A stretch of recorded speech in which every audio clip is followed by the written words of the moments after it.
Shalom, salam sejahtera, sahabat jalan yang lurus. Selamat berjumpa kembali di channel ini. Saya berharap dan selalu berdoa semoga sahabat semua tetap dalam keadaan baik, dalam keadaan sehat, dan pastinya tetap di dalam perlindungan Tuhan. Saya juga mengucapkan banyak terima kasih kepada semua sahabat yang selalu setia untuk meluangkan waktu menonton video-video di channel ini dan juga terus mendukung perkembangan channel ini dengan mengklik tombol subscribe, like, komen, dan juga share kepada teman-teman yang lain supaya teman-teman yang lain juga boleh mendapatkan informasi seputar iman kekristenan. Kiranya Tuhan Yesus memberkati kita semua.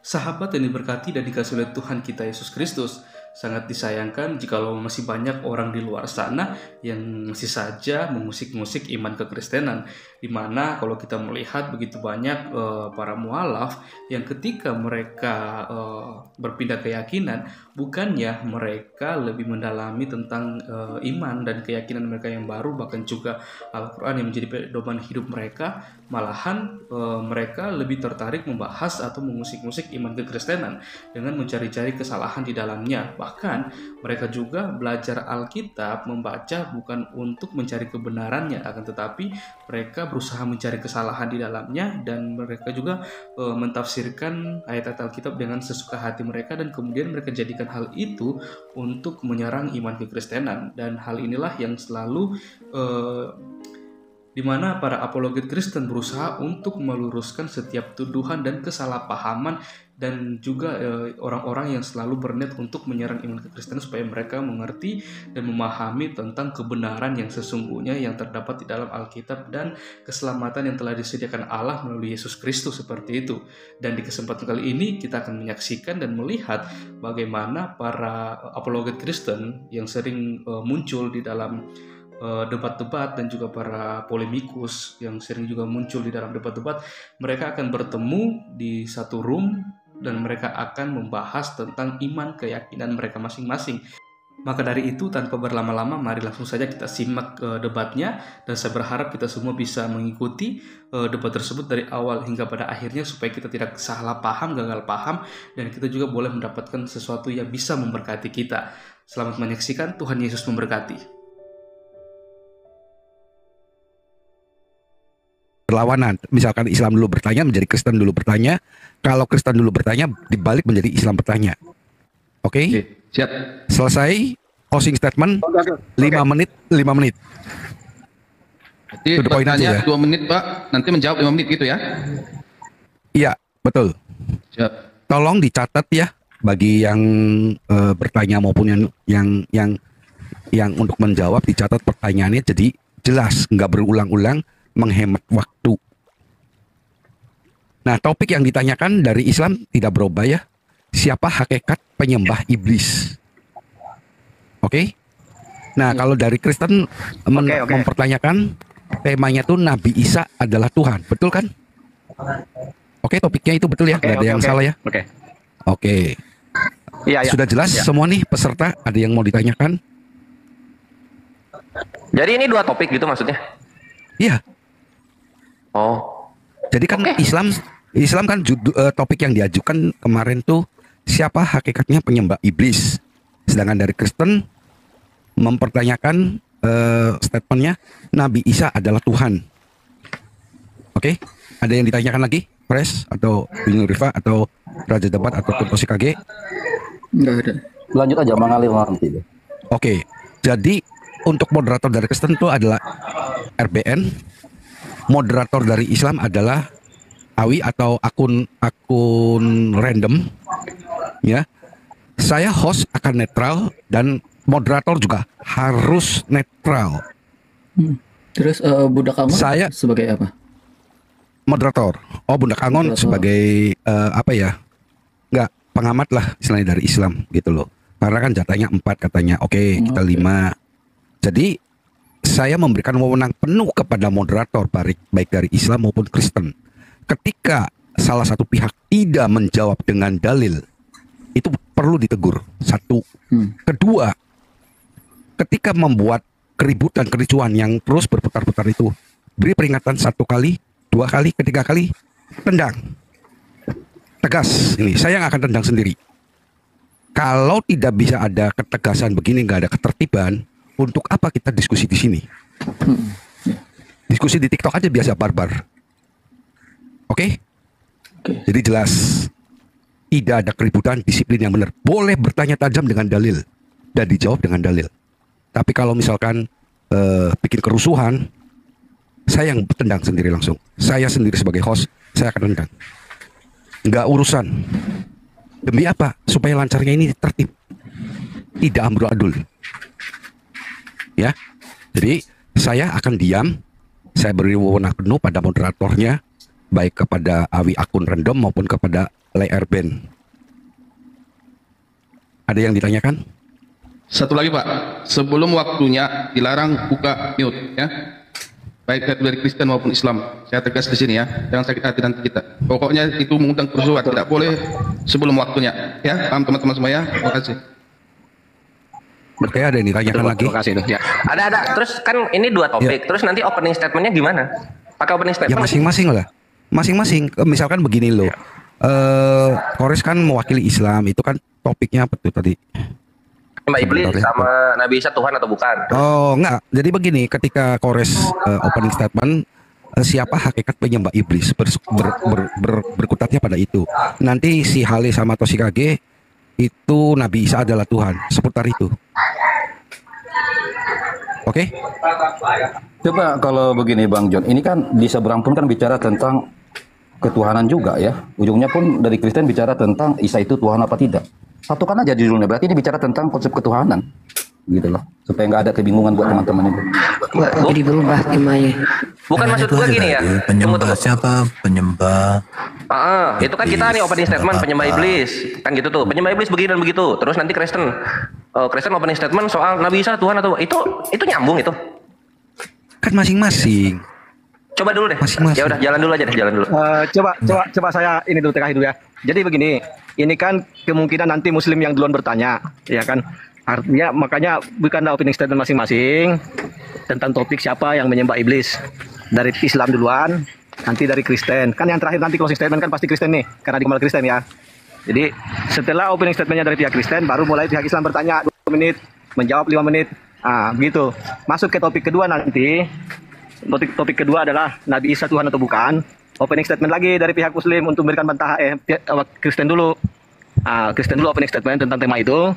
Kemudian Muslim akan menanggapi temanya atau memberikan bantahan. Kemudian Kristen bertanya terus sampai 8 kali.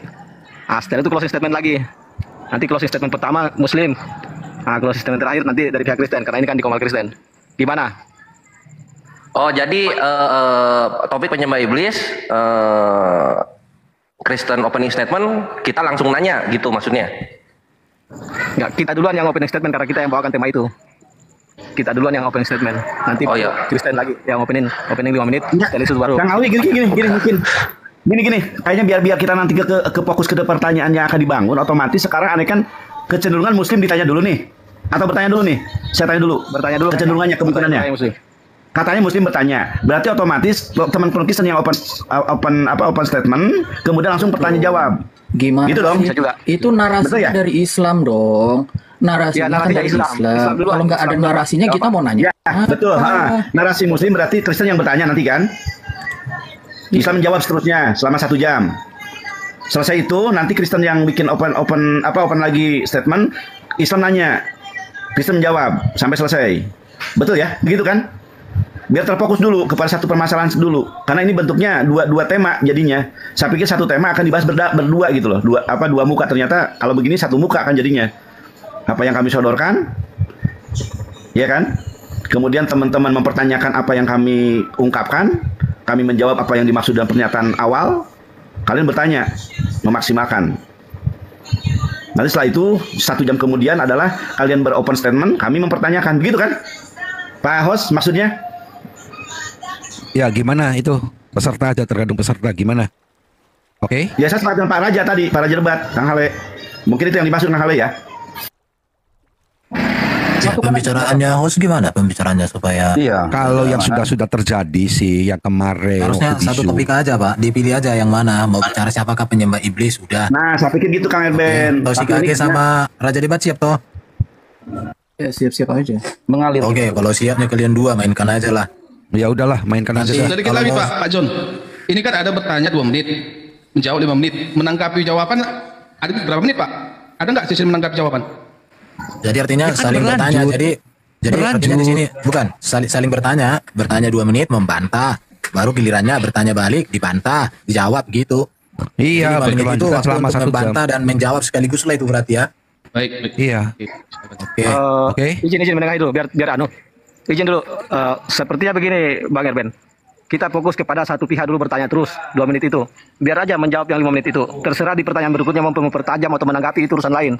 Yang jelasnya waktunya 2 menit itu. Nanti putaran kedua 1 jam ke depan. Gantian lagi dari pihak Kristen yang bertanya ke Islam.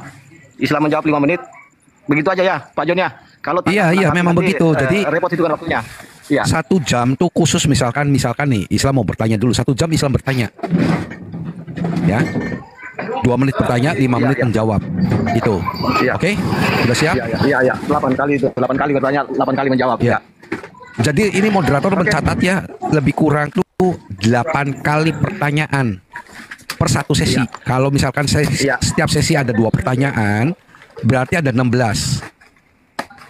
Pokoknya 2 menit itulah dipakai waktunya. Pokoknya 2 menit itulah. Iya. Iya kan? Iya. Oke. Sudah jelas? Oke. Ya, siapa yang pertama mau buka opening statement? Saya gedein.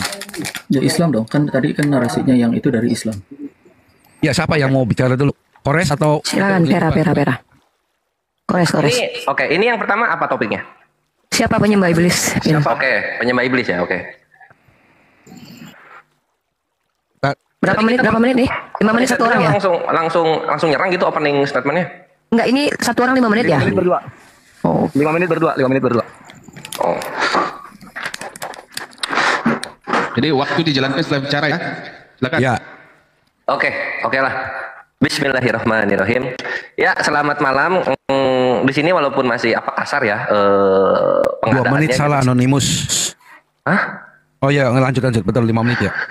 Ya, jadi walaupun masih berantakan tapi gue sebagai hakim yang adil menghormati para penyelenggara baik Islam maupun Kristen, semoga lancar terus ya dialognya dan semoga tiap hari ada kayak gini gitu supaya bagus lah, nggak barbar mulu gitu, karena kasihan kalau barbar mulu kan Kores jahat mulutnya.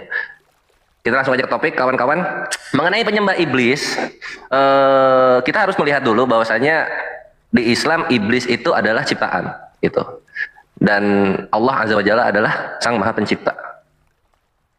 Dan di dalam syahadat Islam itu adanya la ilaha illallah Muhammadar Rasulullah gitu. Nggak ada la ilaha iblis, itu nggak ada.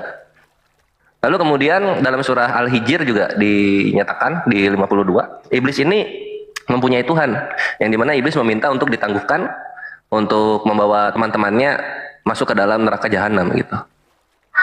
Jadi bagaimana mungkin iblis yang punya Tuhan ini disembah oleh orang Islam gitu? Karena Islam itu menyembah Tuhan langsung, tidak menyembah Tuhan yang Tuhannya punya Tuhan juga gitu. Itu bukan Islam gitu. Lalu kemudian di dalam Islam ini iblis itu adalah musuh yang nyata bagi kami, karena iblis, setan itu semua sama saja, musuh yang nyata. Dan di Islam tidak diajarkan kami untuk mengasihi musuh gitu, karena kami nggak tahu bagaimana cara mengasihi iblis, di mana iblis ini adalah musuh yang nyata, kan gitu ya.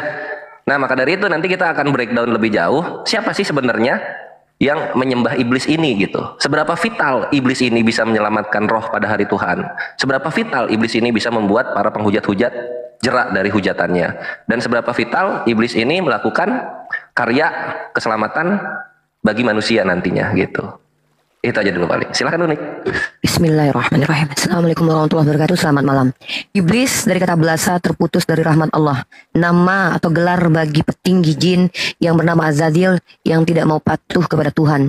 Maka iblis dalam surah Al-A'raf ayat ke-17 saya bacakan. Qala fabima akhwaitani laqudanna lahum siratakal mustaqim. Artinya, ia iblis menjawab, karena engkau telah menyesatkan aku, pasti aku akan selalu menghalangi mereka dari jalanmu yang lurus. Maka mari kita lihat siapa penyembah iblis. Ialah mereka-mereka yang tidak mengikuti perintah Tuhan, bahkan mereka-mereka yang menghilangkan perintah Tuhan, dan bahkan mereka-mereka yang mencampurkan pengajaran Tuhan yang betul dengan paganisme. Ini adalah pekerjaan iblis. menyesatkan dengan seizin Tuhan, karena dia meminta kepada Tuhan, diminta untuk diberi penangguhan. Maka kita akan buktikan pada malam kali ini, siapakah di antara Kristen dan Islam penyembah iblis. Saya membawa dasarnya Al-Quran surah Al-A'raf ayat ke-17, dan saya akan masuk nanti elaborasi dalam pembuktian. Karena waktu masih ada 1 menit lebih, saya akan masuk fokus bahwa seperti yang Kores katakan, tidak ada toleransi terhadap iblis, apalagi mengasihi iblis. Maka ajaran setan atau ajaran iblis adalah ajaran yang bekerja sama dengan iblis. Produk ajarannya karena bekerja sama dengan iblis, bahkan mereka berkasih sayang dengan iblis. Inilah esensi dari ajaran iblis, karena mustahil iblis mengajak manusia untuk patuh kepada Tuhan. Maka kita akan membahas malam ini, siapa penyembah iblis. Saya akan memberikan bukti-bukti bahwa Kristen penyembah iblis. Terima kasih. Nanti buktinya 42, 41, 40 ditutup. Silakan. Silakan moderator diambil alih, Pak Erben. Ini langsung bertanya ya, atau opening statement? Opening Waktu saya riset ya. Kristen. Oke, langsung di reset aja. Silakan Toshikage dan Raja Debat menjelaskan tentang iblis, setan, psikolog gitu ya. Oke, silakan siapa duluan. Waktu berjalan setelah Anda bicara. Monggo. Silakan Raja Debat, mau dihabiskan juga nggak? Interupsi dikit, Ben, panitia Perah diganti Daman ya, karena Perah Istar tuh nunggu warung kita sama Christian Princess. Ada Daman di bawah, nanti dilanjut ya. Terserahlah. Oke, lanjut silakan. Naikin Daman ya. Iya, sebentar ya, diam dulu semua.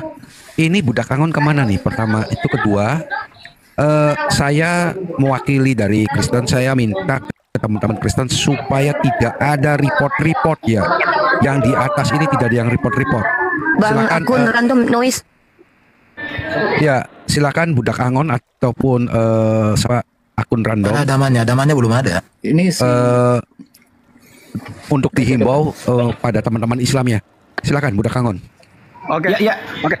Silakan Pak Angon, diambil alih dulu. Saya minta maaf barusan kepental perjalanan ini ke rumah.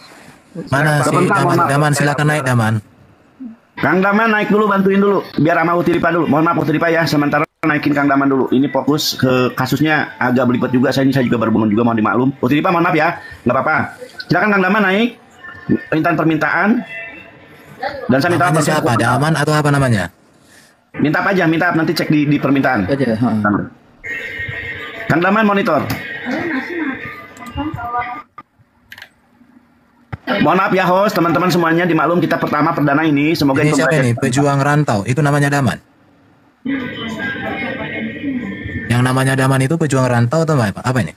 Bukan. Kalau nggak salah di belakangnya. Bukan. Teman-teman selain yang peserta kita nggak bisa naikkan lagi ya. Nggak usah bikin permintaan kalau nggak peserta ya. No, itu Daman naik tau Daman. Apa? Salahuddin, Salahuddin bukan? Ya, Budak Angon nanti dihimbau teman-temannya ya yang dari Islam supaya tidak ada report-report baik yang di atas. Daman Al-Maliki. Oh, ya, itu silakan buat request. Ayo naik Daman. Ya, ada si Daman.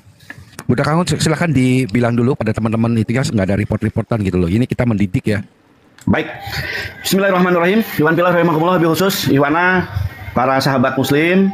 Kita ingin, ya selama ini kita agak dibikin repot, ada banyak kasus yang harus dijawab oleh muslim. Hari ini momen bagi untuk kita untuk menjawab ini kesempatan.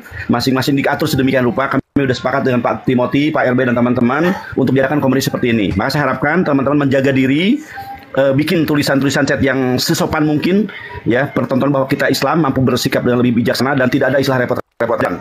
Ya, sambil khusus kepada muslim saya harapkan kalian orang-orang yang punya niat bahwa kita ingin, ya, selama ini mungkin banyak kalimat-kalimat yang tidak sempat kita mampu untuk jawab karena tidak ada kesempatan untuk berhak jawab, ya. Sekarang ada momen bagi kita, ada waktu 5 menit untuk menjawab atau sebaliknya. Sekali lagi sahabat muslim rahimakumullah, saya harapkan kita ikuti aturan sementara, ya. Semoga momen ini momen pertama bisa untuk selanjutnya ke depan ada momen-momen yang akan bisa langsungkan, ya. Insya Allah itu mungkin yang saran dan arahan saya kepada sahabat-sahabat saya, Pak John. Terima kasih. Oke, terima kasih. Lanjut, ini Pak Damannya mana nih?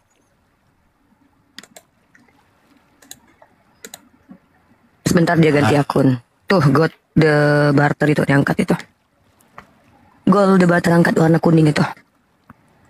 Request Daman. Jadi bisa langsung tahu gitu loh. Oke. Gold the Barter. Silakan teman-teman yang Kristen sekarang untuk opening statement ya. Bentar, cek dulu mungkin Kang Daman, cek sound, pastikan. Assalamualaikum. Bentar ya, bentar. Siap.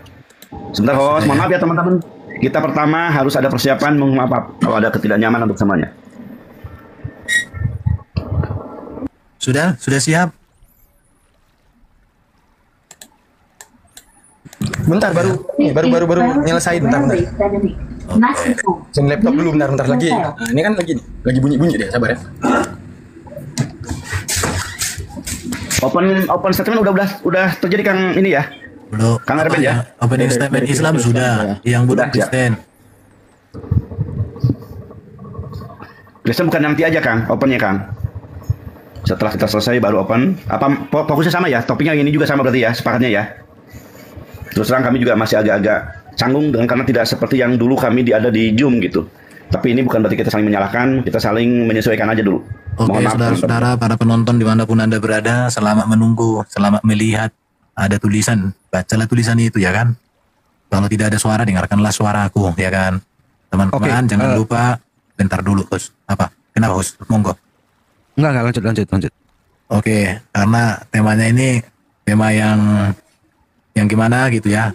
Teman-teman narasumber lah nanti yang berkolaborasi untuk menjelaskan, untuk bertanya dan ditanya, untuk menjawab dan dijawab. Tapi gitulah itu ya. Sambil menunggu si Daman. Cek, dah, oke. Suaranya gak usah biasa aja bro. Oke. Oke, cek. Kurangnya apa? Ehonya. Udah nggak ada lagi. Udah oke nih. Ya, karena kita bukan adu suara ya. Kalau adu suara itu di tempat lain. Di sini diskusi penuh cinta, penuh dana dan penuh kasih sayang atau penuh apapun itu. Rahmat itu ya. Oke, untuk tulisan siap. mungkin host untuk tulisan diganti dengan tema yang sedang dibangun. Tulisan bukan diskusi. Itu diskusi. Gak apa-apa. Gak bisa ditulis temanya karena panjang kali. Panjang sekali soalnya. Gak bisa. Ini adalah di diskusi Kristen Islam aja. Oke, ya, silakan Bro Ale, Raja pertama. Waktunya buat Anda dan Tosikage. Dipersilakan, monggo.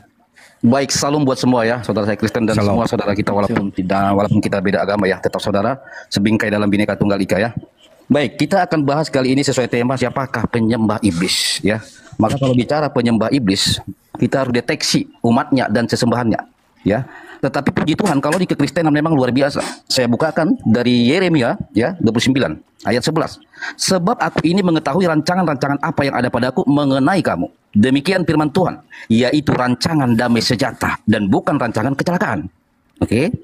Untuk memberikan kepadamu hari depan yang penuh harapan. Nah, ini akibatnya saya mau jadi beragama Kristen. Karena Tuhan saya itu rancangannya bukan rancangan kecelakaan. Maka kalau untuk mendeteksi siapakah penyembah iblis, maka sesembahnya itu harus dideteksi dulu. Ya, jangan sampai kita mengira dia Tuhan yang benar, padahal dia iblis gitu loh.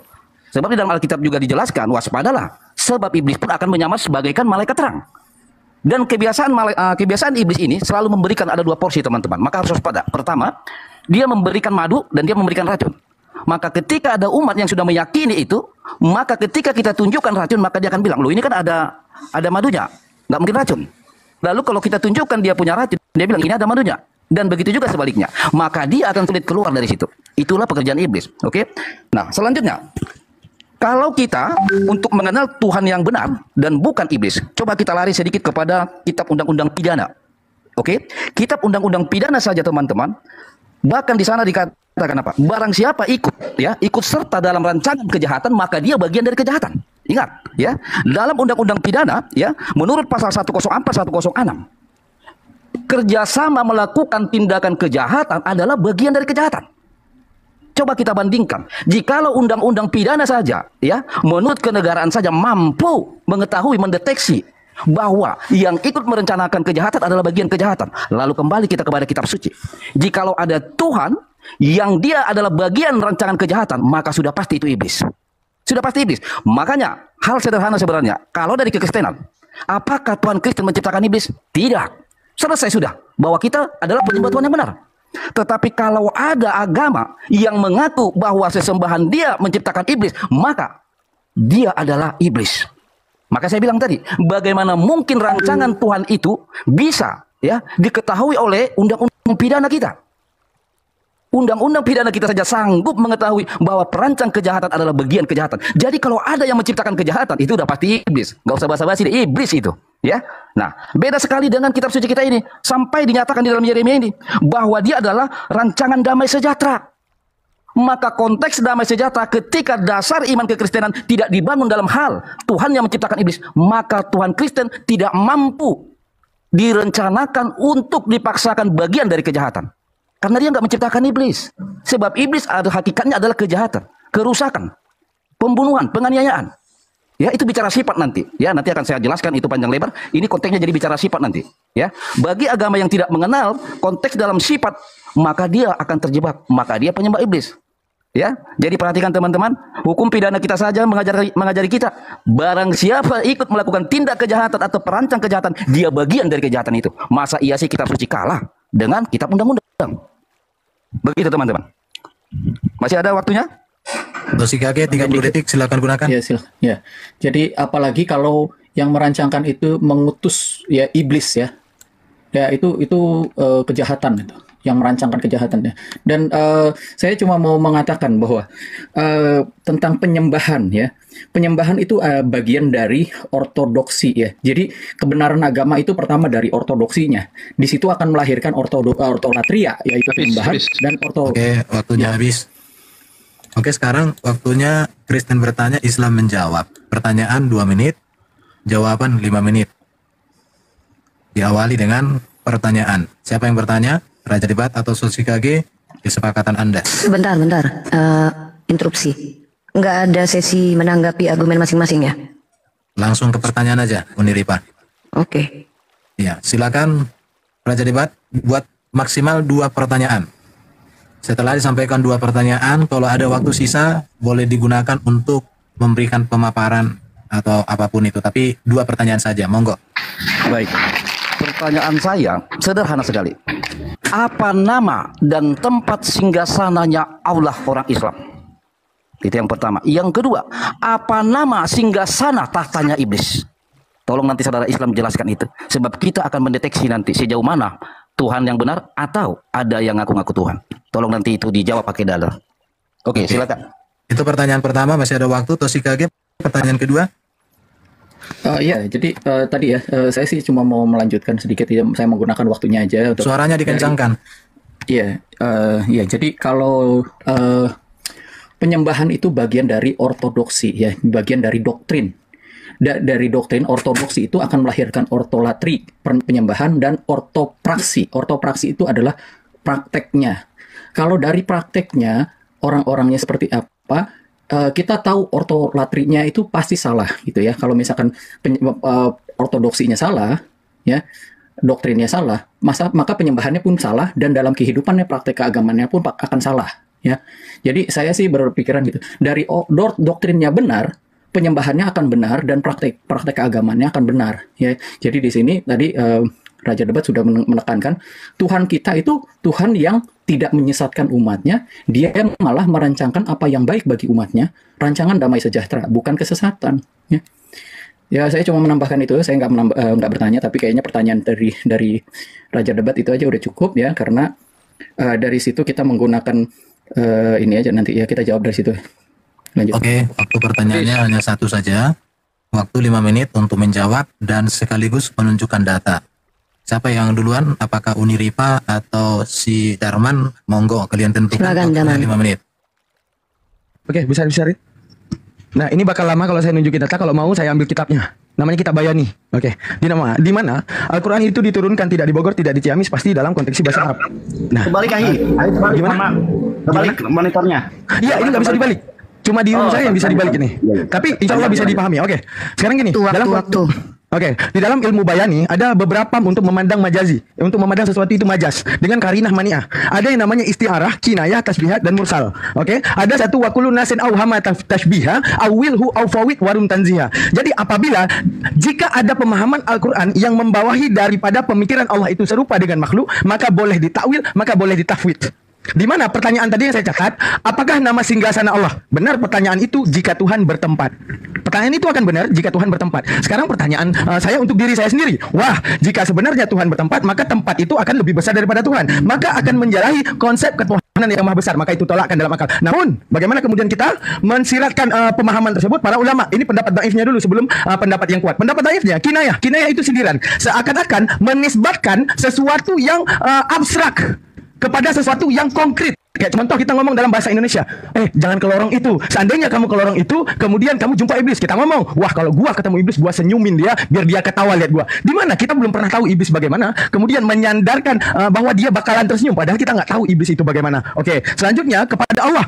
Nah, di mana arti al-arsy ini? Berapa lagi waktunya? 3 menit. Al-arsy ini artinya apa? Singgasana. Nah, arti singgasana ini artinya apa? Penyindiran tadi kepada iblis. Kalau ketemu gua senyumin biar dia tersenyum. Seakan-akan kita tahu senyumannya. Tahu nggak arahnya ke arah apa? Ke arah untuk menyadarkan bahwa gua ini tidak takut. Itu sindiran. Dalam ilmu bayani namanya kinayah. Oke, bentar lagi saya ambil kitabnya dan saya kasih nampak. Oke, itu namanya kinayah, sindiran. Selanjutnya al-arsy ini adalah juga di ranah kinayah. Ini pendapat Daif dulu. Nah, ini kinayah. Artinya apa? Penyindiran. Wahai manusia, ketika kamu memandang bahwa adanya seseorang yang duduk di atas singgasana, di balik singgasananya itu menjadi megah, maka artinya apa? Setelah Tuhan menciptakan bumi, maka dia agung dalam keagungannya. Artinya apa? Menyindirkan ke arah keagungan. Namanya kinayah.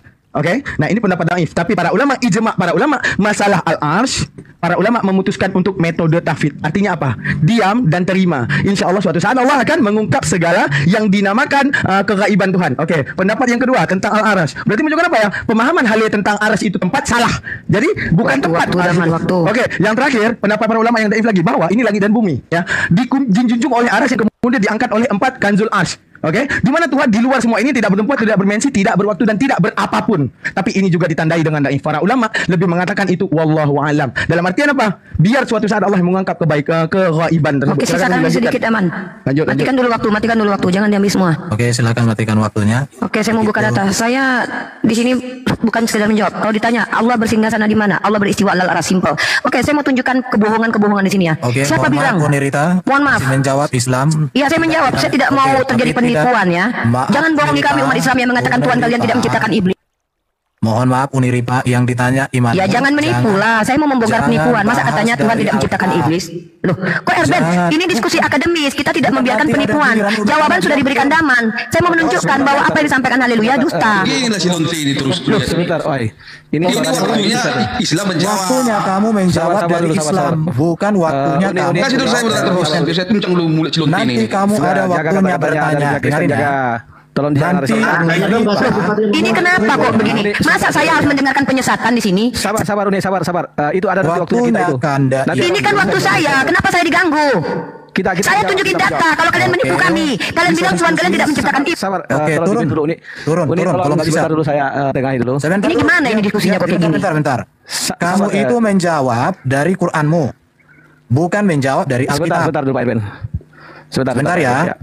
Jadi gitu caranya. Jangan kamu ditanya tentang Islam, jawabanmu dari Alkitab.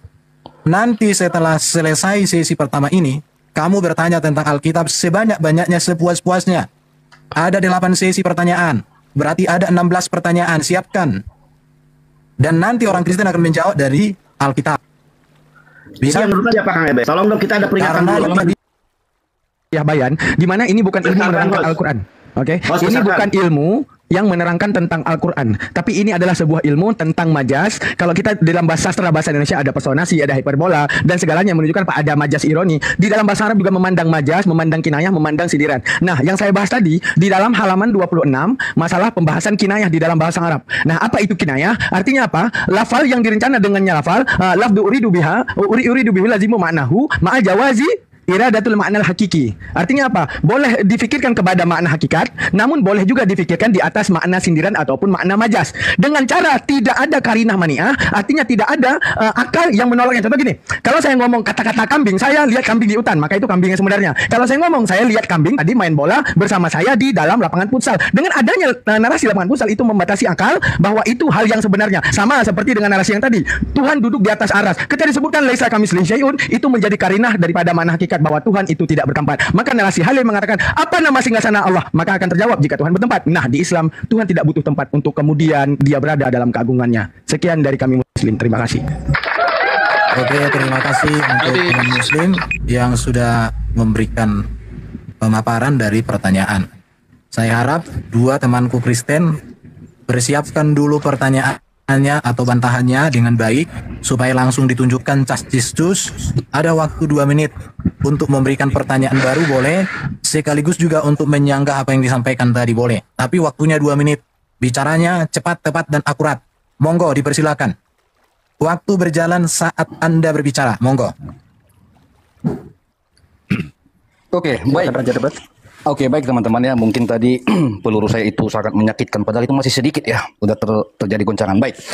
Tapi begini, Daman ya. Kamu mengatakan tidak bertempat, sementara Rifa tadi langsung menjawab sedikit tegas ya. Saya sedikit salut sama Rifa, dia berani tegas. Dia mengatakan bertempat di arsy. Jangan lama-lama menjawabnya. Saya tertarik dengan Rifa itu ya. Sedangkan Dama mengatakan tidak bertempat. Oke, baik. Begini kawan, Anda selalu mencari narasi tentang ilmu kinaya, ilmu bayani. Oke, saya jelaskan sama Anda. Oke, ada 15 ilmu di Islam, ya. Dan orang yang memahami 15 ilmu, salah satunya ilmu lugat, ilmu nahwu, ilmu sorob, oke, bahkan sampai ilmu istika, sampai ilmu ma'ani. 15 ilmu itu kawan. Ingat, saya ajarin kamu. Orang yang memiliki 15 ilmu ini, maka dia mampu menerjemahkan original teks.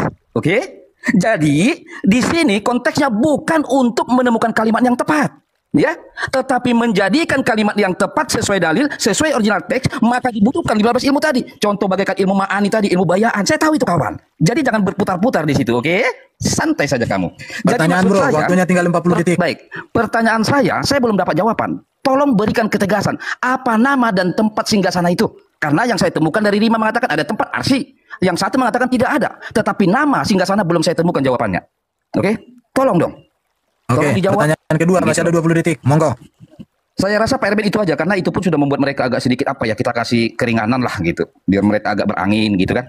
Kita ikuti nanti alur mereka. Tetapi itu ya, Daman, pesan saya sama kamu, para ulama yang memiliki 15 ilmu itu, maka mampu menerjemahkan teks.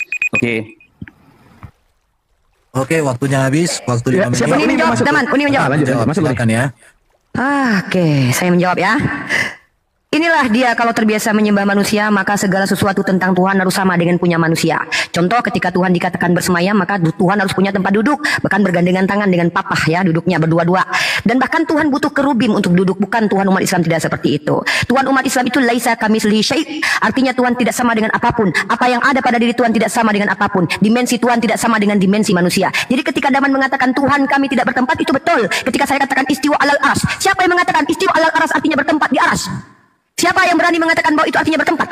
Jangan kuping kalian coba pelintir perkataan saya. Saya menggunakan diksi Al-Quran. Allah istiwa alal arash. Dalam bahasa Indonesia dan juga digunakan oleh orang-orang Yahudi, bahwa bahkan Tuhannya bersemayam di tempat yang tinggi. Tuhannya bersemayam di atas kerubim. Bayangkan malaikat kecil-kecil tempat Tuhan duduk. Na'udzubillahi min zalik. Jadi kalau ada umat Kristen bertanya, di mana Allah bertempat? Daman sudah jawab. Istiwa alal arash adalah wa ma ya'lamu ta'wilahu ilallah.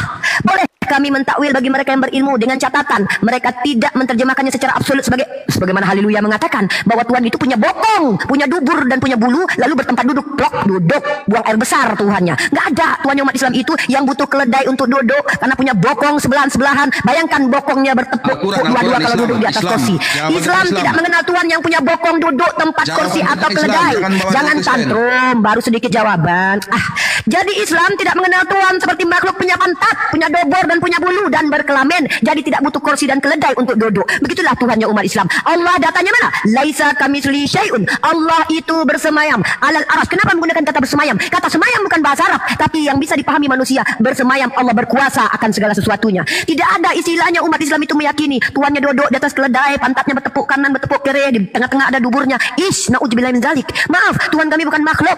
Tuhan kami bukan Tuhan yang butuh makan kemudian ada lubang dubur tempat keluar makanan kotor, makanan-makanannya telah dicernanya. Maaf, Tuhan kami tidak punya kelamin untuk membuang air seni yang telah diminumnya ketika dia minum air miras atau air yang telah dirubah menjadi anggur. Maaf.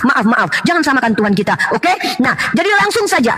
Allah istiwa alal arsh. Tapi kami para ulama ahlu sunnah wal jamaah memahami Allah tidak bertempat. Simpel itu. Maaf, iblis dalam ayat kami di Al-Quran tidak berkuasa akan maut sehingga Tuhan harus capek-capek mati berkelahi dengan iblis, melawan iblis, mengalahkan maut. Maaf, iblis tidak berani. Dalam Al-Quran mengatakan kepadamu kuberikan kuasa kalau kau menyembah aku. Iblis macam mana yang punya kuasa mengatakan kepada Tuhan, Tuhan, kalau kau sembah aku kasih kau kuasa, bumi ini kukasih kepadamu. Artinya iblis berkuasa kepada Tuhan ini. Inilah ajaran iblis sejatinya. Ajaran yang bekerja sama, rancangan kejahatan bekerja sama dengan iblis. Kalau tanpa bantuan iblis rancangannya tak berjalan. Seperti Haleluya katakan, kalau ada Tuhan yang bersekongkol dengan iblis, maka itu ajaran iblis. Bagaimana dengan ada Tuhan yang kemudian membuat rancangan kematian manusia yang baik dan benar, dihancurkan dirinya, harga dirinya, lalu itu atas bantuan iblis. Maka inilah yang disebut dengan ajaran iblis. Ini ajaran iblis. Belum lagi ketika Tuhan bekerja sama, ketika menghasut nabinya untuk menghitung Bani Israel. Tahu-tahu di ayat lain katanya Tuhan, tapi di ayat lain adalah iblis. Ini ajaran iblis seperti haleluya katakan. Ketika Tuhan bersekongkol dengan iblis, melakukan penyesatan, bahkan ini yang disebut sebagai Tuhan yang esensinya iblis, yang mendatangkan roh-roh jahat yang diberikan kepada mulut para nabinya sehingga nabinya berdusta. Ini ajaran iblis. Jangan samakan Tuhan kita. Tuhan kami umat Islam menyesatkan mereka siapa yang dikehendaki, kecuali Allah tidak akan menyesatkan orang fasik. Al-Baqarah ayat ke-26. Allah tidak akan pernah menyesatkan kecuali mereka yang fasik. Jadi kalau Allah menyesatkan nabi, baru Allah yang iblis. Tapi ada Tuhan yang menyesatkan nabinya, tidak memikirkan entah nabinya baik atau tidak, disesatkan, ditipu mulut nabinya. Ketika ada nabi yang tertipu, maka aku yang menipu nabi itu. Tuhan macam apa ini? Yang memberikan perempuan-perempuan sebagai piala bergilir, diberikan kepada seorang nabi, lalu kemudian ditiduri. Ketika nabinya mengambil bini orang, tidak izin Tuhannya, diambil lagi bini gundiknya nabi ini, diberikan kepada anaknya. Setan ini, inilah iblis sejati. Di mana Tuhan yang bersekongkol dengan kejahatan, membuat adegan film porno. Ini adalah ajaran iblis yang sesungguhnya. Gitu, haleluya. Aku benarkan kau luar biasa kau hari ini ya. Haleluya, luar biasa. Dia mengatakan bahwa ada Tuhan yang bersekongkol dengan iblis, maka itu adalah ajaran iblis. Keren, haleluya. Haleluya, sepakat sama lu. Mantap. Oke, tolong teman Kristen buat pertanyaan 2 dan tunjukkan datanya saya mau bertanya supaya mereka menggunakan itu waktu dengan baik. Silakan 2 menit, cepat dan tepat, akurat. Monggo. Ya, saya mau bertanya, ini sehubungan dengan yang tadi ditanyakan sama Bang Raja Debat ya, belum dijawab sampai sekarang. Kalau yang saya baca di surah Al-Hud ayat 7 bahwa Allah itu arsi itu adalah singgasana, arsinya itu di atas air. Dan saya bertanya juga, benar nggak kalau di dalam hadis Muslim, karena kalian juga percaya hadis ya, di dalam hadis Muslim 52. Dihentikan dulu waktunya, ditunjukkan dulu bro, supaya ada dibaca. Ya. Untuk menunjukkan data yang mau ditanya, mungkin ada 2 datanya. Diulang hentikan waktu. Ya, di Al-Hud ayat ke-7 ya, surah Al-Hud, surah 11 ayat ke-7 ini saya tampilkan dulu ayat. Sorry sebentar ya. Surah Al-Hud ya, ayat ke-7. Dan dialah yang menciptakan langit dan bumi dia dalam 6 masa dan arsinya di atas air ya. Sampai situ aja. Terus di dalam hadis Muslim 5208 di sini disebutkan bahwa singgasana iblis itu berada di atas air ya. Singgasana iblis itu di atas air ya. Bentar. Sorry. Teman Muslim mohon dicatat datanya, nanti dibaca, dijelaskan ya. Oke. Kalau mau buka data silakan minta waktu ya Pak. Demikian juga kalau mau buka data minta waktu nggak apa-apa. Teman-teman Muslim juga seperti itu ya. Singgasana iblis di atas air ya, di atas laut. Ya. Ini dari hadis Muslim 5208 ya. Ini kalian mengakui ini atau enggak? Ya. Karena ini penting ya. Kalau kalian tidak mengakui ini ya ini sih. Ya kalian harus buang aja itu kitabnya ya, disobek-sobek gitu, dibuang ke. Oke, pertanyaan kedua ada dari Raja Debat 29 detik. Oke, saya lanjutkan ya. Oke. Sebenarnya pertanyaan kita belum terjawab. Mungkin mereka nggak urus pertanyaan kedua aja, langsung habis waktunya, Bro. Loh, jangan gitu. Iya, langsung aja pertanyaan kedua. Udah, pertanyaan itu aja enggak?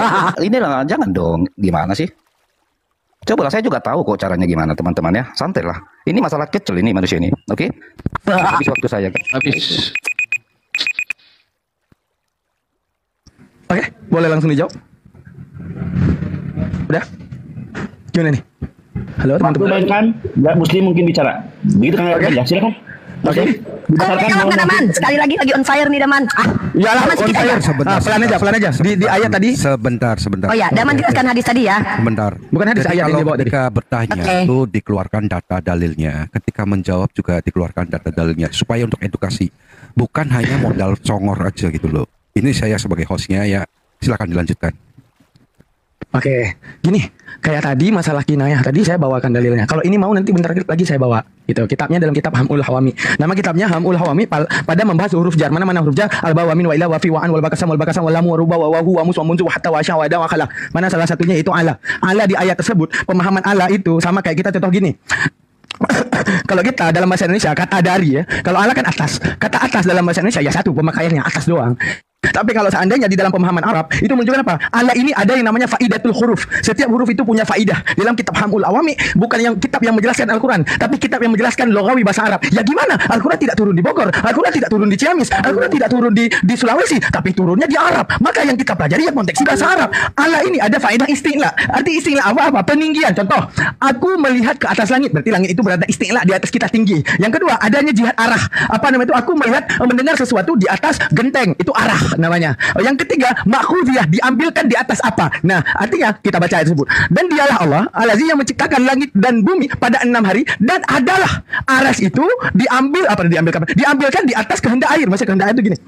Diambilkan daripada air, artinya apa? Keagungan Allah dan menciptakan sesuatu Allah itu diambilkan daripada air. Segalanya kehidupan yang ada itu kan pertama membahas tentang dilalatul lafzi ala mawafakah yad'unaha dilalatul mutabakah dalam ilmu mantiq. Menjelaskan masalah madlullah, ilmu indikasi. Kalau bahasa kita namanya komunikasi non verbal. Di mana itu kan membahas ayat tersebut tentang penciptaan hari. Di mana keagungan Allah di dalam penciptaannya semuanya ala makhudiyah, diambilkan daripada yang namanya air. Adanya kehidupan yaitu dengan adanya air. Jadi ayat tersebut tidak sedikit pun membahas seperti apa yang Anda katakan, tapi bukan arasnya dibuat daripada air, tapi ala yang berfaedah makhudiyah. Arti ala makhudiyah, segala kehidupan di 6 hari tersebut, ala bermakna makhudiyah, diambilkan daripada air, yaitu dari segala ciptaan Allah. Contoh, adanya yang namanya kelahiran saya butuh air, adanya tumbuhan yang butuh air. Segalanya kehidupan ini berlandaskan daripada air. Yang menjadi masalah, Allah ini ada yang namanya apa itu namanya? Muta'ala. Ya, boleh tanya ke orang Arab namanya muta'ala. Maka muta'ala itu bukan kepada arash, tapi muta'ala itu wajib muta'ala kalau bukan kepada isim fa'il ataupun isim maf'ul, maka wajib muta'ala kepada fa'il, kepada fi'il, pekerjaan. Yaitu apa? Pekerjaan yang kita nampak di situ yaitu khalaqa, menciptakan. Nah, artinya apa? Di atas apa kemudian diambilkan penciptaan langit dan bumi ini? Di atas air. Artinya apa? Dengan sumber air maka adanya ciptaan. Terus saat kita membahas Allah daripada makhudiyah. Makhudiyah ini terbahas daripada kedua. Ada yang namanya kuliah, ada yang namanya juz'iyah. Juz'iyah pemahaman sebagian, kuliah pemahaman keseluruhan. Menunjukkan bahwa makhudiyah daripada langit dan bumi sebahagiannya terbuat daripada air. Itu ilmu dalam yang saya bawa, kitab Hamul Hawami, kitab Matan Al-Jauharah, kitab apa namanya itu satu lagi? Apa itu? Bukan Jauharat itu Tauhid, kitab mantik namanya, saya lupa namanya. Sulamun Aurak, namanya Sulamun Aurak, karya Imam Ahmad Damanhuri. Nah, saya boleh bawakan datanya bentar lagi. Oke, Unirifa lanjut, manfaatkan kesempatan kita udah menjawab. Baiklah. Jadi betul kata Charlie Lia sama siapa Haleluya ya. Iblis itu dia bertahtanya di air. Jadi alhamdulillah bukan Tuhan kami yang melayang-layang di atas air, Charlie. Dan juga bukan Tuhan kami, Charlie, yang mana dia memiliki bersemayam di atas air bah. Itu Tuhan dalam kitab Mazmur 29 ayat 10, Charlie. Bersemayam di atas air bah. Wah, iblis. Waduh, berarti kalian menyembah iblis ini. Astagfirullahalazim. Nauzubillah min zalik. Hati-hati loh. Hanya iblis yang bersekongkol dengan penjahat memerintahkan kasihi musuhmu. Sementara iblis adalah musuh. Kami tidak diperintahkan mengasihi musuh. Kalian bersekongkol. Jadi ajaran iblis atau Tuhan yang iblis adalah Tuhan yang seperti Haleluya katakan, merancang sebuah kejahatan, penistaan terhadap orang yang baik dan benar, membuat rancangan dari semula untuk meremukkan orang yang tidak bersalah, lalu kemudian menjadikan orang itu bulan-bulanan dan tumbal darah seperti dewa Molok yang menghadirkan manusia suci untuk ditumpahkan darahnya. Iblis, inilah ajaran iblis sejati. Iblis yang betul, iblis yang kerjasama dengan iblis dan memberikan kuasa kepada iblis. Bayangkan ada iblis yang menawari Tuhan begini, kalau kau menyembah. Cukup, habis waktu. Cukup. Silakan lanjut. Oke. Pertanyaan ketiga ya. Ya, kalau saya dihidupin mikrofon nih. Ini pertanyaan keempat. Ini sesi keempat. Enggak, datanya butuh. Tadi kan minta data nih. Saya kasih apa kitabnya? Nanti. Kita gilir aja. Silakan yang teman Kristen bertanya. Ini sesi pertanyaan yang kini ya. Ini sesi kelima sudah. Jawab atau bertanya? Bertanya masih. Sesi kelima ini bertanya. Oh iya sudah. Ini sih kata 2 menit ya soalnya. Ya, jadi kalau pertanyaan jadi gini aja. Kalau kita menantikan jawaban seperti apa adanya, biarin aja penonton yang menilai. Itu ya, karena sudah 3 kali ditanya dengan pertanyaan yang sama seperti itu juga. Ya, nanti untuk pertanyaan saya serahkan sama Bang Debater. Saya mau silakan dipersiapkan pertanyaan dan datanya dibuka sebanyak-banyaknya, nggak apa-apa. Dari Umi Rifa ya, terima kasih Anda sudah mengakui bahwa iblis ya, tolong waktu dijalankan. Terima kasih Uni Rifa sudah mengakui bahwa iblis itu bertahta di atas air. Tetapi di sini juga di dalam surah Al-Hud ya, QS 11 ayat 7, di situ dialah yang menciptakan langit dan bumi dalam 6 masa dan arsinya di atas air. Nah, kita menggunakan silogisme, prinsip silogisme, premis ke-1 dan premis ke-2. Premis ke-1, Allah bertahta di atas air. Premis kedua, iblis bertahta di atas air. Dari situ kita mendapatkan kesimpulan berarti Allah adalah iblis. Ya. Jadi premis pertama Allah bertahta di atas air. Premis kedua iblis singgasananya juga di atas air. Kesimpulannya Allah adalah iblis. Terima kasih. Lanjut Bang debater. Ya, Baik, terima kasih ya. Sebelum saya ajukan pertanyaan ya, saya tadi hanya bertanya sederhana tapi larinya sampai ke buat apa ya, video-video porno ya. Sementara Allah yang doyan porno ya, bahkan nanti telanjang-telanjang itu ya. Maaf nih, bagi namu dilihatin tuh sama Allah nanti ya.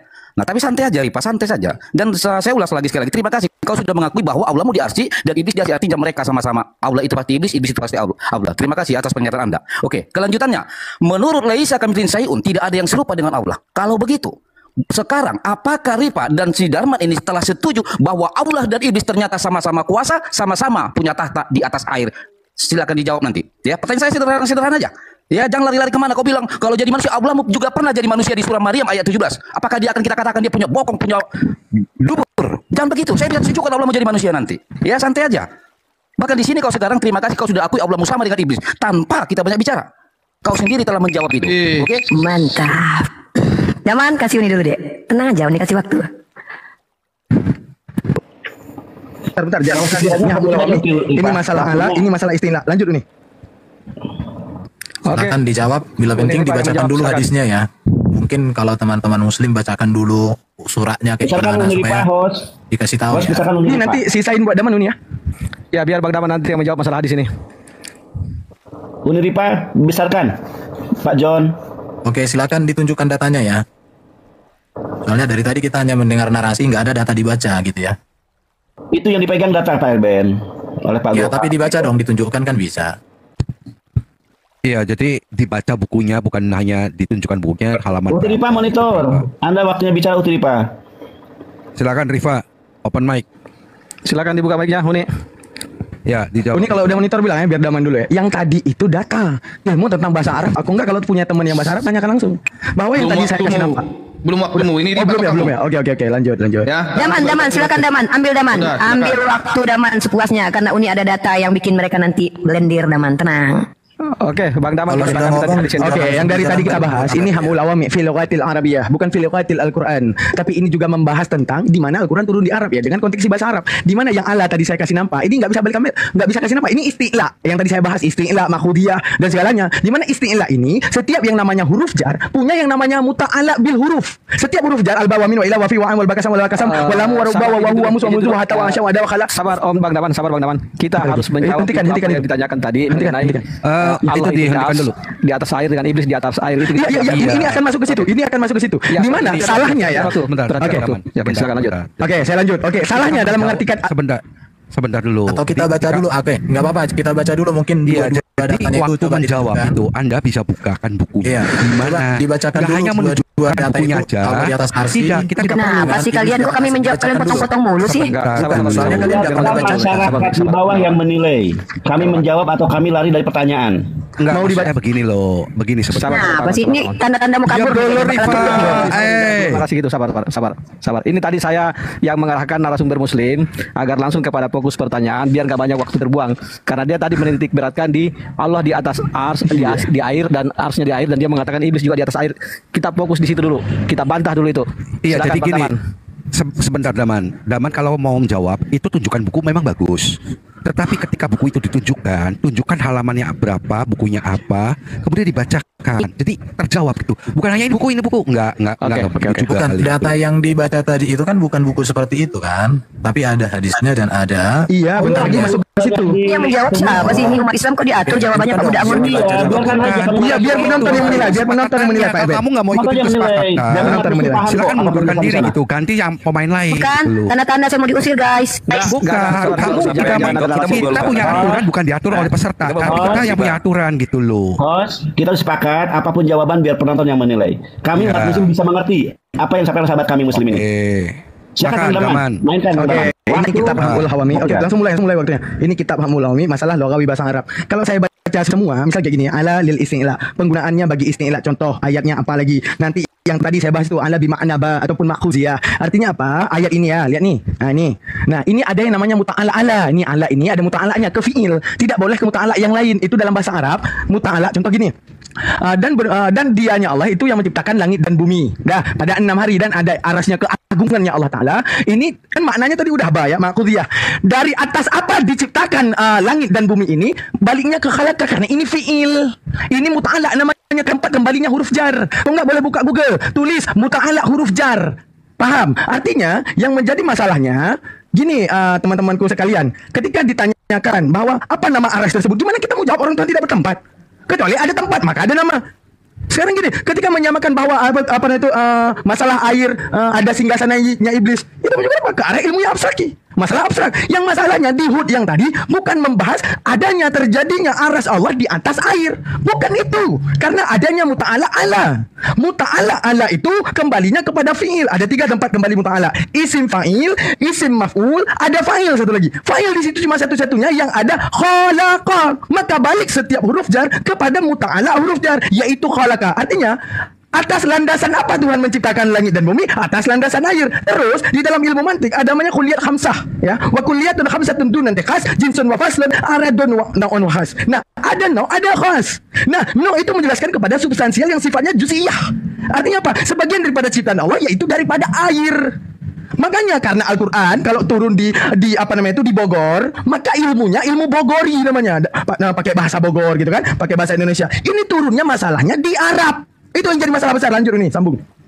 Jadi saya tadi sudah mendengarkan kesimpulan dari Charlie yang mengatakan silogismenya adalah kalau Tuhan bertata di air maka iblis bertata di air, maka iblis itu adalah Tuhan. Nah, ini bahaya buat kamu Charlie. Sama seperti ketika ada Tuhan roh, iblis juga adalah roh. Mau kau terima bahwa iblis dan Tuhan itu sama? Waduh, bahaya kau Charlie. Jadi kalau kita lihat apakah iblis berkuasa? Di Islam iblis tak berkuasa. Hanya di Kristen iblis berkuasa, bahkan menawari kekuasaan kepada Tuhan. Kalau kau menyembah kepadaku, anak Allah, aku akan memberikan kepadamu kekuasaan. Inilah yang iblis. Fokus pada tema kita. Kita membuktikan siapa penyembah iblis. Artinya kita membuktikan bahwa Tuhan kalian adalah iblis. Seperti Haleluya katakan, saya kali ini hampir 5 tahun saya berdebat dengan Haleluya. Hari ini saya sepakat dengan Haleluya bahwa ketika ada rancangan yang bekerja sama dengan iblis, maka itu Tuhan yang iblis. Jika ada Tuhan yang bersemayam di atas air kata Charlie, itu adalah iblis. Silahkan kalian tuduh Tuhan kami adalah iblis. Tapi ingat di dalam kitab kalian Tuhan kalian bersemayam di atas air bah. Charlie, jangan lupa kitabmu Charlie. Charlie baca kitabmu. Tuhanmu bersemayam di atas air bah, bahkan melayang-layang di atas air. Artinya si Charlie mengatakan Tuhannya adalah iblis. Astagfirullah. Kalau ada Tuhan roh, iblis juga roh. Maka artinya Charlie mensilogismekan bahwa Charlie penyembah roh yang adalah iblis. Wah, itu aja jawabanku. Tolong yang bagus dong. Tunjukkan adabnya. Itu saya moderator Pak Timothy. Saya tunjang dulu yang ribut. Jangan ada sikap-sikap yang aneh-aneh. Tunjukkan keislamannya yang baik gitu ya. Oke, ini sesi ke-6 ya. Sesi ke-6 teman Kristen bertanya 2 pertanyaan dalam hal ini supaya dijawab. Silakan teman-teman Tosika AG dan Raja Debat menyiapkan pertanyaannya. 2 menit waktu saudaraku. Oke, silakan. Oke, begitu Anda berbicara, nanti timer berjalan ya. Oke, baik. Terima kasih ya. Lagi-lagi memang selalu tanpa kita lelah, nggak usah kita capek. Lagi-lagi ini si Ripa sudah mengakuin ya. Kalau ada kerjasama, ternyata kita temukan memang Allah itu kerjasama dengan iblis teman-teman ya. Ada di surah Al-Hijr ini ya. Iblis ditangguhkan oleh Allah dan dikabulkan oleh Allah. Ya, terima kasih Ripa. Kamu sudah lama juga kita nggak ketemu. Kamu makin pintar sekarang. Oke, baik. Nah, terima kasih kamu sudah mengakui bahwa Allah adalah iblis. Oke. Tetapi sayangnya pertanyaan saya tidak dijawab loh. Saya bertanya tadi, laisa kamitslihi syai'un. Tidak ada yang serupa dengan Allah apapun. Pertanyaan saya, apakah Allah ini setara dengan iblis? Iblis setara dengan Allah karena arsinya sudah sama dan Ripa juga sudah mengakui bahwa arsi Allah dan iblis itu sama. Kenapa nggak dijawab gitu loh ya, malah ketawa-ketawa ya, biasalah mungkin jin korinya ikut ya kan begitu. Nah tapi tolong dijawab, saya tidak mau lari sebelum itu terjawab ya, karena saya nggak terbiasa seperti di pohon tuh lompat sana lompat sini ya. Tolong nanti kamu jawab, kalau Allah tidak setara dengan iblis, kenapa dia bisa setara bahwa tahtanya di atas air ya? Lalu kalian bertanya, siapa yang mengatakan bahwa tata Allah yang mengatakan tatanya di atas air? Ya Muhammad. Apakah sekarang kalian ini ingin menghujat Muhammad? Jangan begitu dong. Masa Muhammad mau kalian lawan? Ya toh? Silakan.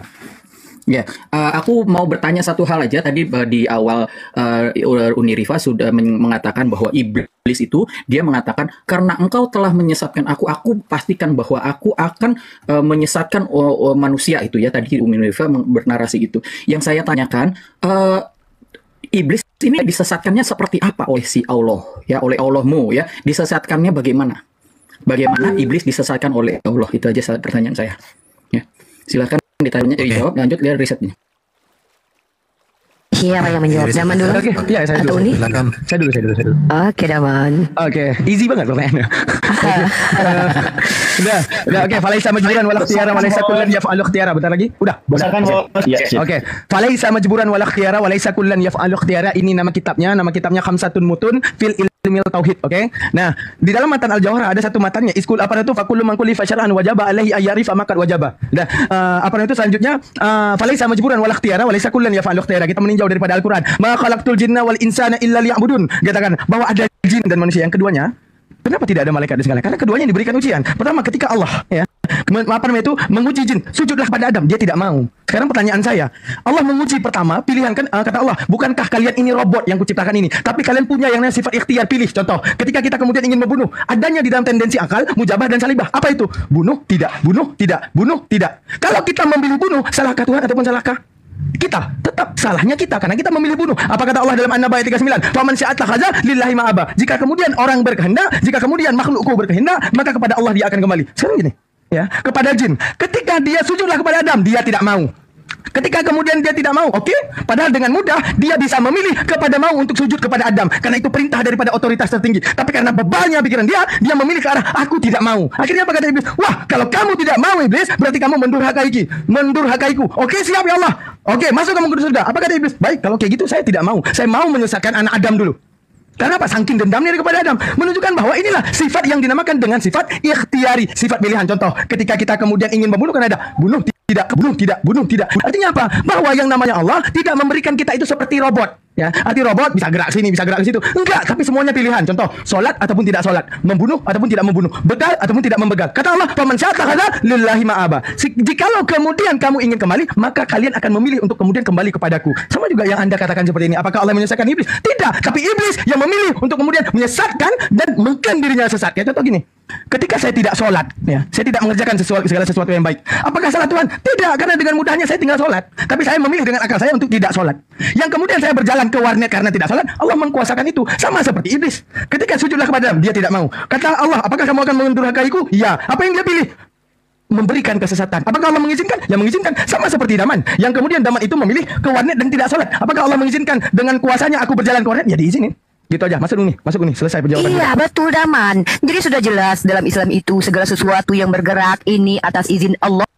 Karena kalau ada Tuhan yang tiba-tiba nongol iblis tapi dia nggak tahu menau, nah ini Tuhan yang iblis nih. Berarti ada Tuhan lain yang berkuasa. Masa ada Tuhan yang tidak menciptakan iblis? Artinya iblis hadir tanpa sepengetahuan Tuhan. Bahaya ini Tuhan, ada kekuatan lain selain Tuhan ini. Tuhan macam apa ini? Aduh, ngeri kali. Dan kalau kita lihat dengan seksama, Charlie juga mengakui bahwa Tuhannya adalah iblis karena Tuhannya bersemayam di atas air bah. Nggak apa-apa Charlie, Tuhanmu yang melayang-layang yang berbentuk roh itu sama seperti iblis. Tidak apa-apa kalau kau terima kenyataan itu silogismenya. Ya, kau menuduh kami ternyata tuduhan berbalik kepadamu. Tidak apa-apa kalau kau akui juga Tuhanmu adalah iblis yang bersemayam di atas air, bahkan bergantung-gantung di atas air seperti roh, karena roh juga adalah iblis. Tahu-taunya aku mau tanya nanti ya, entah apa beda Tuhanmu dengan iblis karena sama-sama roh, ya kan? Nah, lanjut. Pertanyaan kalian itu sudah dijawab sama Daman. Tapi yang aneh dari kalian ini kenapa tidak mengakui bahwa Tuhan kalian itu bekerja sama dengan iblis? Bayangkan, tanpa bantuan iblis yang merasuki Yudas, kalian tidak selamat.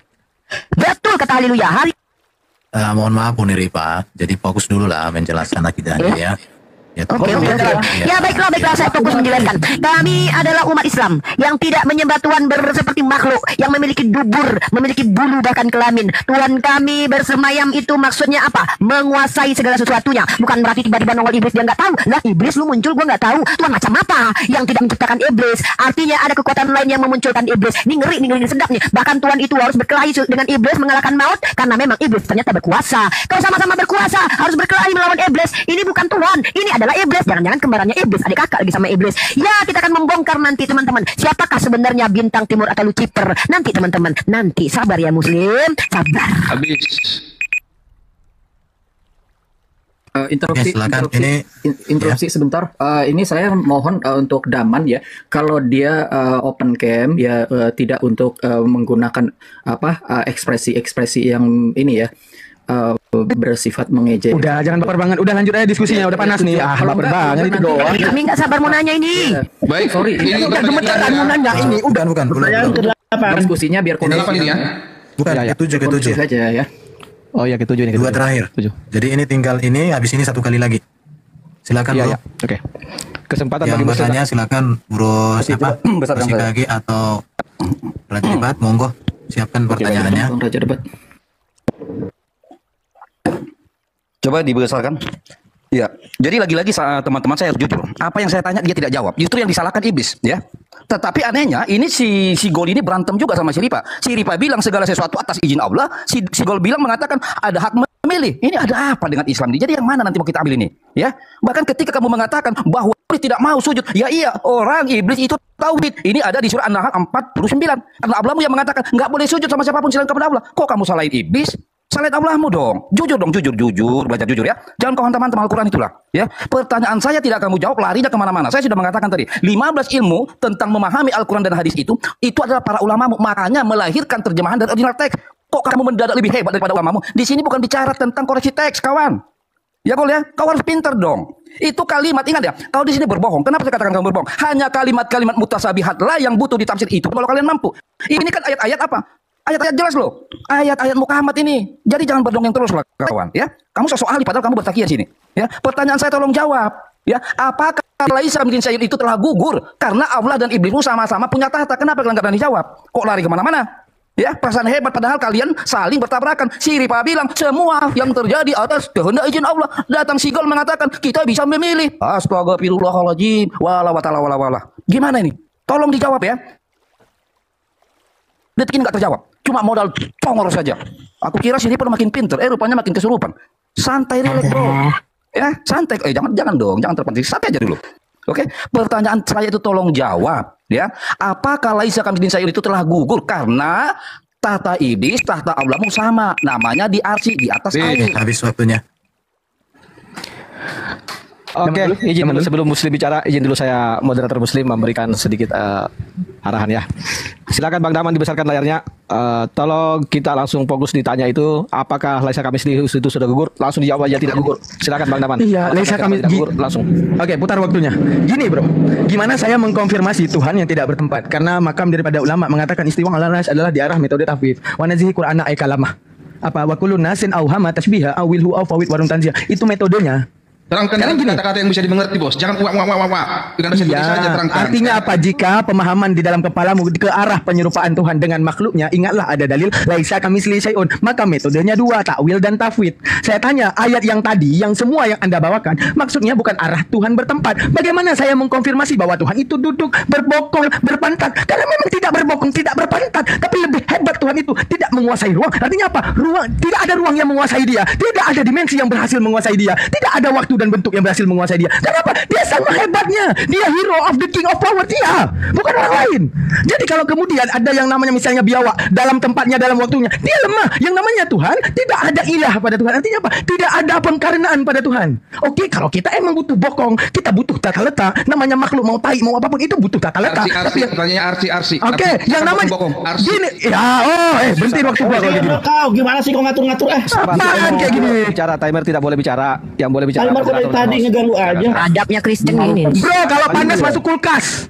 Kalau panas masuk kulkas, masuk ngomong. Arsi, jangan. Iya, udah, kita lanjut. Bokong Arsi. Udah diam, Ben. Tegur dong, Ben. Diam aja moderator Kristennya. Tegur temennya. Saya tunggu ditegur dulu baru saya lanjut. Bentar, saya tunggu ditegur dulu nih. Biarin aja lah dihabiskan waktunya. Oke, kita lanjut. Oke, sekarang gini, bagaimana kemudian kita akan mengatakan aras ini sebagai tempat, sedangkan secara penjelasan ini metodenya tafwid, bukan tentang tempat. Arah kinayah namanya dalam ilmu sastrawi bahasa Arab. Saya udah jelasin tadi. Artinya apa? Penyindiran ke arah keagungan. Selesai ya. Bagaimana saya mau konfirmasi apa yang Anda katakan kalau bukan itu maksudnya? Paham ya? Jangan sampai otaknya ketanam banget gitu. Oke, yang tadi Anda tanyakan. Oke. Kenapa ada ayat maka sujudlah tadi ya, sujudlah hanya kepada Allah. Sekarang gini, arti daripada ayat tersebut ingat apa namanya itu amrun ma'asila wa aksu doa wa fitasawi faltimasi wa itu dalam ilmu mantik untuk memahami narasi apa itu Al-Qur'an. Artinya apa? Amar ada 3 tingkatannya. Jika perintah daripada otoritas tertinggi namanya mutlak amar, wajib dipatuhi. Kayak contoh, daripada Allah kepada iblis, sujudlah kepada Adam. Ini otoritas tertinggi, maka dia wajib patuh. Yang mengatakan sujud itu tidak boleh hanya kepada Allah saja untuk sujud jika otoritasnya bukan Allah yang perintahkan. Contoh Umi Rifa, Daman sujud kepada Erben, saya sujud, murtad saya dan haram saya. Daman sujud kepada Pak Angon, saya sujud, maka murtad saya, maka haram saya sujud kepada Pak Angon. Karena otoritasnya bukan mutlak amar. Dia ada doa. Doa itu daripada derajat bawah kepada derajat atas, yaitu derajat daripada makhluk kepada Tuhan. Tapi daripada Tuhan ke bawah namanya amar, yaitu apa? Wajib patuh. Makanya iblis ketika Allah Ta'ala yang ngomongkan Allah, bukan orang lain. Apa kata Allah? Sujud kepada Adam. Itu perintahku. Sama dengan ketika manusia di dalam Islam dikatakan aqimus shalah, itu menjadi amar. Perintah kepada kami. Wajib sholat. Jangan tanya untuk apa sholat. Yang penting sholat. Karena itu dariku. Karena aku adalah otoritas pertama. Sekarang yang diharamkan di dalam ayat tersebut, dengarlah wahai manusia, itu karena jika otoritasnya bukan Tuhan. Contoh, ada presiden bilang, sujudlah kau Daman kepadaku, maka tidak boleh sujud karena itu haram, karena bersujudlah cuma kepada Allah. Kalau otoritasnya Allah, itu mutlak amar, itu mutlak perintah. Sekian dari saya, masuk gas. Ya, kembali lagi Universitas mengajarkan mereka. Buka game. Kita buka gamenya. Jadi begini ya, kalau kalian tidak mau menerima literasi kami dari NU Online, salah satu organisasi terbesar di Indonesia, apalah daya kami sebagai orang-orang pendebat ini. Kita lihat di sini ya, kalau kita menggunakan kata istiwa alal ars, ulama salah memaknai istiwa dengan makna memiliki dan menguasai. Isti'la sebagaimana syair jahil kuno, artinya Bishr telah menguasai tanah Irak tanpa pedang, bukan Tuhan yang datang membawa pedang ya. Kalau ada Tuhan yang datang membawa damai, katanya itu Tuhannya umat Islam, tapi Tuhan yang mengaku datang untuk membawa pedang bukan Tuhan umat Islam. Bahkan kampung halamannya sendiri mengerikan kawan. Sampai sekarang berdarah-darah kampung halaman Tuhan yang datang membawa pedang itu. Beda dengan Tuhan yang umat Islam nih, tidak berbokong, nggak butuh keledai tempat duduk, apalagi tempat duduk yang seperti singgasana yang ada bapaknya, nggak ada pangku-pangkuan sama bapak. Nah, kemudian dalam syair jahil kuno ini lafaz istiwa memiliki makna menguasai. Sedangkan mayoritas ulama salam menyatakan hanya Allah yang mengetahui maksud dari istiwa. Ada dalilnya, wa ma ya'lamu ta'wilahu illallah. Loh kok kalian paksa? Kalau istiwa kami harus paksakan maknanya sesuai yang kalian mau. Emang Tuhan kalian berbokong? Maaf, Tuhan kami kan kami bilang enggak berbokong sehingga enggak butuh keledai untuk duduk. Jadi kalau kalian ingin memaksakan pendapat kalian dan menolak NU Online, ya apa yang mau dikate? Kami mah pertanyaannya lebih susah ya, pertanyaannya lebih susah, oke? Ya lebih susah. Tenang aja, udah ada. Asik. Sabar ya. Silakan moderator. Oke, ini pertanyaan terakhir ya. Oke, pertanyaan terakhir. Kalau bisa apa Pak Raja berdebat pertanyaan yang baru lah, soalnya jangan itu terus lagi. Kalau mungkin ada pertanyaan atau mungkin Tosika. Bosan si Erben, haleluya kau. Bukan. Jangan diam, bukan aku bosan karena tetap juga jawabannya mutar-mutar di situ, Bro. Iya, memang gak ada jawaban. Iya, itu jadi mutar-mutar. Itu juga narasinya terus. Jadi artinya supaya bervariasi, pertanyaan bervariasi supaya jawaban bervariasi. Oke, silakan Bro, 2 menit ke depan, monggo. Oke, baik. Sebelum saya buat pertanyaan saya, coba besarkan saya teman-teman. Ini dari tadi bicara bokong, saya nggak tahu apakah Ripa ini pengen sekali saya mengatakan jujur bahwa Allahnya dimutilasi ya. Dia bilang tuh Allahnya nggak punya bokong, Allahmu punya betis ini, berarti dimutilasi Allahmu. Jangan paksa saya mengatakan itu loh. Berarti Allahmu dimutilasi. Ini ada betisnya loh. Bokongnya di mana? Kalau kau nggak ngaku ada bokong Allahmu, berarti Allahmu cacat. Astagfirullahaladzim. Jangan begitu Ripa. Ya, Allahmu pasti punya bokong. Kalau tidak cacat, karena betisnya ada. Apakah ini dimutilasi? Di sana ada betis, di sana ada kaki, di sana ada tangan. Jangan-jangan Allahmu dimutilasi. Makanya kalian ragu memberikan jawaban dari tadi. Padahal sejujurnya Muhammad sudah menjawab, Al-Quranmu sudah menjawab. Kalian ini sebenarnya dari tadi melawan Al-Quranmu, melawan hadismu. Kasihan. Kok saya jadi bela Muhammad sekarang sama bela Allahmu? Coba. Oke, pertanyaan baru Bro. Ya, pertanyaan saya. Baik, pertanyaan saya. Sekarang kalian Islam mengikuti perkataan Allah atau mengikuti perkataan Muhammad? Itu aja deh, biar ada kesimpulannya. Oke, Toshikage pertanyaan baru. Ya, masih ada waktunya tuh. Ya, saya sih sebetulnya saya masih menekankan tadi pertanyaan yang tadi tentang Allah itu menyesatkan si iblis ya. Kalau misalkan dia itu diperintahkan seperti kata ini barber ini ya seharusnya dia tidak merasa disesatkan. Tetapi masalahnya dia iblis ini merasa disesatkan. Ya, nah pertanyaannya bagaimana Allah itu menyesatkan iblis? Bukan, saya nggak bertanya tentang Allah memerintah iblis untuk menyembah Adam, tetapi saya bertanya bagaimana Allah menyesatkan iblis. Itu pertanyaan saya. Ya, kalau kalian menganggap perintah Allah itu untuk menyesatkan iblis, berarti memang Allah itu menyesatkan dalam setiap perintahnya. Begitu, ya. Ya, pertanyaan saya belum dijawab itu bagaimana Allah menyesatkan iblis. Habis. Oke, silakan.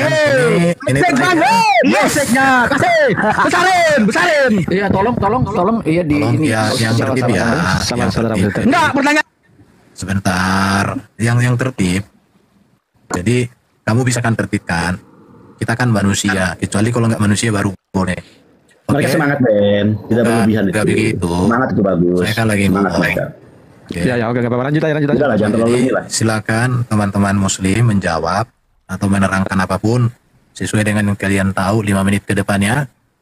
Oke, silakan. Waktu berjalan saat Anda. Oke, pertanyaan dari tadi terlalu mudah ya guys ya. Oke, sekarang yang kita jawab dulu yang Bang Tosi KG. Ketika gini ya Bang Tosi KG ya, apakah Tuhan yang memerintahkan Daman untuk tidak sholat? Tidak bro, itu pilihan saya. Ketika saya disuguhkan dengan sholat, tidak sholat, sholat, tidak sholat, sholat, tidak sholat, saya pilih tidak sholat. Salah Tuhan, bukan salah akal saya. Kenapa saya ditakdirkan untuk sholat, tapi saya pilih tidak sholat? Sama juga seperti iblis, ditakdirkan untuk patuh kepada Allah, ditakdirkan untuk menerima segala perintah Allah, tapi dia memilih apa? Mengkhianati Allah dengan tidak sujud kepada Adam. Akhirnya apa? Ya Allah, izinkan aku menggoda manusia. Salah Allah yang menyesatkan iblis, atau iblis yang meminta dia ingin menyesatkan manusia? Selesai jawaban saya untuk itu. Oke. Kalau itu masih gak dipahami, berarti otak Anda harus sering-sering ke rumah sekolah ya. Sekarang masalah Al-Quran dan hadis. Nah, Al-Quran dan hadis, metodenya dua metode yang berbeda ya. Terlalu easy. Nah, metode Al-Quran ijmal. Metode hadis namanya metode tafsil. Maksudnya bagaimana? Ini adalah kepada hak daripada penerima, daripada penyampai, yaitu Jibril, sang sumber utama yaitu Allah. Haknya yaitu adalah Nabi Muhammad untuk menjabarkan apa itu Al-Quran. Metode Al-Quran, karena Al-Quran ini untuk ibadah, Al-Quran ini untuk sebuah hafalan, untuk kemudian menjadi zikir. Jika kemudian semua diterangkan di dalam Al-Quran, maka Al-Quran itu isinya 4 tronton adalah Al-Quran semua, saking luasnya ilmu Al-Quran. Maka metode Al-Quran adalah metode ijmal, metode pokok. Ya, metode pokok namanya. Artinya apa? Al-Quran cuma menjelaskan aqimus shalah. Bagaimana tata cara salat? Dijelaskan oleh Nabi. Salat itu kamar itu nih, karena dia yang memegang otoritas daripada penjabaran Al-Quran. Oke, saya itu. Artinya apa? Al-Quran ini ijmal. Tujuannya apa? Agar kemudian mudah dihafal. Maka metode pokok yang digunakan agar kemudian mudah dibaca, karena kemudian itu menjadi metode pokok. Sama seperti dia bilang, apa rumusan buat kari ataupun buat sate? Tepung, apalagi air. Itu pokok namanya. Ijmal apa? Tepungnya kemudian beli tepung ini tepung-tepung seperti ini bla bla bla bla bla. Air kemudian air rebus dalam panci yang berukuran bla bla bla bla dengan kondisi api ya bla bla bla bla. Itu ijmal namanya, bro. Nah, artinya apa? Kita aja tahu daripada pembahasan daripada disertasi yang meneliti tesis, ada namanya penjabaran lebar, ada namanya penjabaran pokok gitu, substansial gitu. Oke, selanjutnya apa yang kemudian ditanyakan seperti betis-betis tadi. Oke, sekarang yang tadi yang saya ilmukan kepada Anda itu kinayah ya. Sekarang kita masuk kepada bab isti'arah. Nah, isti'arah yang Anda mengatakan betis itu ya. Contoh, yadullah fawqaidihim, tangan Allah di atas tangan-tangan makhluk. Pertanyaan saya, pernah nggak Allah Ta'ala turun ke bumi main hompimpa sama makhluk? Lah, hompimpa, layung, gambreng, di mana tangan Allah di atas tangan makhluk? Tidak. Menunjukkan sama seperti Anda mengatakan kata kambing ya, kambing. Aku melihat kambing dalam hutan. Oh, berarti benar kambing. Ketika kemudian kamu mengatakan aku melihat kambing aku melihat kambing di lapangan futsal main bola bersamaku. Artinya apa? Meminjam kata kambing, isti'ar kata kambing untuk mewujudkan orang yang bau, orang yang tidak mandi dengan kata-kata kambing. Oke, sama juga yadullah. Yadullah itu mewakili daripada kata isti'ar. Isti'ar itu terbagi dua, isti'ar murakabi dan isti'ar ifradi. Artinya apa? Meminjam satu lafal bisa jadi beberapa lafal. Kayak contoh kata tangan. Dipinjam kata tangan ini untuk mewujudkan arti kekuasaan. Sama seperti dipinjam kata kambing untuk mewujudkan orang bau ataupun orang belum mandi. Selesai. Ilmu Islam luas, bro, luas. Lanjut Umi. Buka cam. Akademik kita. Jadi begini, kalau kalian memaksakan diri, kalau kata-kata di kitab suci itu harus harfiah, ya terima Tuhan kalian pernah meminjam pisau lalu mencukur bulu paha. Terima kenyataan. Masalahnya kami tidak gitu. Saya kan Ripa. Jadi tolong Berhentiin waktunya, moderator mau ngomong itu. Berhentiin waktunya. Oke, lanjut moderator ngomong. Dia lagi jawab loh. Nah, arti betis dalam sebentar, tadi kamu katakan kata Tuhan kalian. Oh, ini kitab kulo yang gue baca lo. Akidah apa ini? Narasimu kalian. Loh, kawan kau tadi menyimpulkan Tuhanku iblis tadi terang-terangan kau diam. Mana ada dikatakan? Si Charlie yang bilang, silogismenya. Diam kau. Dan kamu ini kok, aduh. Iya, orang dia pakai kitab orang kok. Harusnya main bebas aja, nggak apa-apa, main bebas aja sekalian biar saya hantam. Oke, nggak apa-apa. Oke, Jangan kejang lah. Jangan kejang, kami yang nanya. Oke, nggak apa-apa. Boleh jawab nggak nih? Oke, masuk ke bekas. Silakan. Udah diam semua. Biarkan Ripa ngomong. Silakan. Boleh saya menjawab? Silakan, waktunya aku jalankan. Silakan. Kata sak yang secara literal artinya betis dalam surah Al-Qalam 42 di ditafsirkan dengan hari tersingkapnya hari kiamat. Sahabat Abu Musa Al-Ansari menafsirkan tersingkapnya betis dengan tersingkapnya cahaya yang agung. Tersingkapnya betis ditafsirkan dengan sesuatu yang dahsyat. Tersingkapnya betis ditafsirkan dengan sesuatu yang mengerikan. Ini jawaban para ulama. Kalau kalian tolak jawaban para ulama, siapa saya dan Daman? Kemudian harus menjawab pertanyaan kalian sesuai dengan mau kalian. Karena kami, Tuhan kami tidak pernah minjam pisau cukur untuk cukur bulu paha. Ya, itu jawaban saya. Terima kasih. Masih ada waktu, sabar, masih ada waktu. Gua mau ngomong lalala. Nah, jadi pertanyaannya itu coba yang lebih. Udah selesai pertanyaannya. Oh ya, sekarang giliran kami ya. Sudah. Cukup. Waktunya sudah habis. Kita kasih aplaus dulu ya pertanyaan dan jawabannya. Habis. Sekarang gilirannya sudah. Uni dulu ya, Daman. Bertanya. Sebenarnya Uni aja lah. Sesi pertama ya. Mungkin host bicara dulu. Sebentar. Ini sesi pertama. Ya. Silakan saudara muslim menyediakan data sebagai dasar pertanyaan bila penting dibacakan supaya teman Kristen bisa memberikan penjelasan dan jawaban yang terbaik. Oke, saya percaya Bro Toshikage dengan Raja Debat sudah siap untuk bermain cantik. Ya, oke. Cepat, tepat dan akurat jawabannya. Oke, silakan. Apa mau disampaikan host? Sebentar. Jadi begini. Ini kan suasana lagi agak panas nih. Kita redupkan dulu 1 menit atau 2 menit biar tenang dan Umi Rifa maupun sebentar.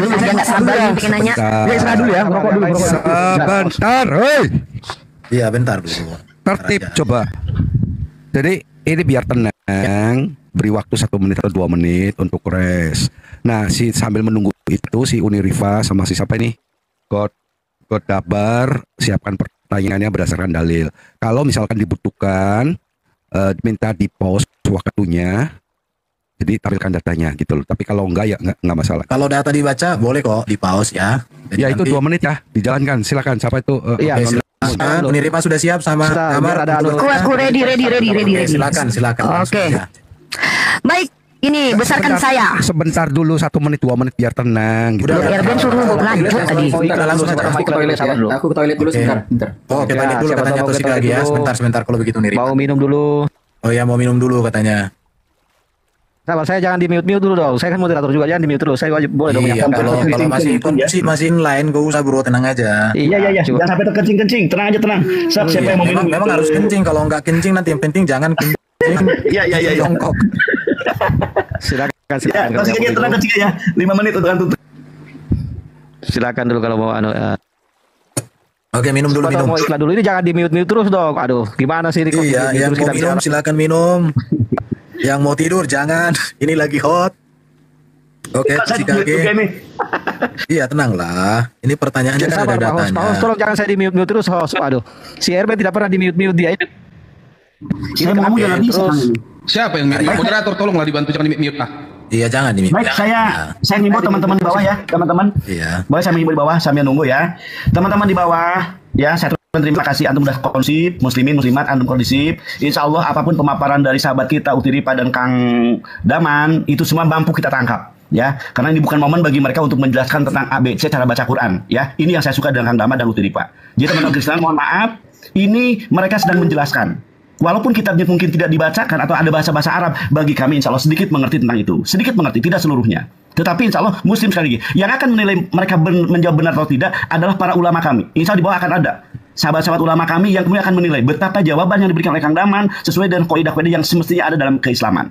Apa mungkin kalian tidak terpuaskan, Kang Toshikage dan Kang Raja terpuaskan, saya maklumin. Tetapi tentunya inilah yang bisa kami suguhkan sehingga kami di bawah tidak tahu berapa persen dari muslim dari 1.800 ini. Terima kasih Bu Damon. Terima kasih Ben. Bahwa pertanyaan kita nggak mungkin mampu jawab, kita maklum. Oke. Enggak apa-apa. Satu lagi. Saya mau sampaikan kepada saudara muslim. Toshikage sudah ada di tempat. Dijaga typingnya ya. Belum kayaknya belum. Dijaga typingnya saudara muslim. Dibaca Le. Aku udah balik. Oh, udah ulang. Sudah oke, bisa dimulai. Raja Debat nggak pipis dulu, Raja Debat? Ya, langsung ya. Nggak pipis ya Raja Debat ya. Oh, saya pipis dong. Masa saya lebih hebat dari sesembahan orang? Udah pipisnya. Silakan. Oke, sudah. Belum. Si belum. Si Raja Debat lagi pipis dulu sebentar. Bukan Buddha Angon itu yang pipis. Habis ini. Kencing dia. Kencing ketika kamu Buddha Angon kata. Kencing dia. Berarti udah. Silakan. Udah belum? Oke. Siap. Oke. Ya. Pertanyaanku simpel. Kalau pertanyaanku siapa, artinya aku butuh nama, ya. Pertanyaanku siapa, sampai kapanpun siapa. Oke, dasar pertanyaanku dari kitab 2 Yohanes pasal 1 ayat 7. Yesus datang sebagai manusia, naik sebagai manusia, Yohanes 3:13. Duduk di surga di samping Bapa sebagai manusia, Markus 14:62. Turun sebagai manusia, Matius 16:27. Menghakimi sebagai manusia, Yohanes 5:27. Sebentar. Pertanyaanku, Yang mau ditanyakan ayat yang mana? ini kan dasar. Ini pertanyaanku ini kenapa sih Timotius ini ganggu aja dari tadi lah. Ini pertanyaan. Ke Sarah. Nanti Kenapa sih ini ganggu aja? Sabar Bang, silakan. Ini dasar proposisi namanya. Ganggu waktuku jadi habis. Dalam Yesaya pasal 14 nomor 12. Aduh, dipotong lagi sama host ini. Gak apa-apa Kak John, saya catat tuh. Ya. Oh, ya, oke. Wah, engkau sudah jatuh dari langit, hai bintang timur putra fajar. Engkau sudah dipecahkan dan jatuh ke bumi, hai yang mengalahkan bangsa-bangsa.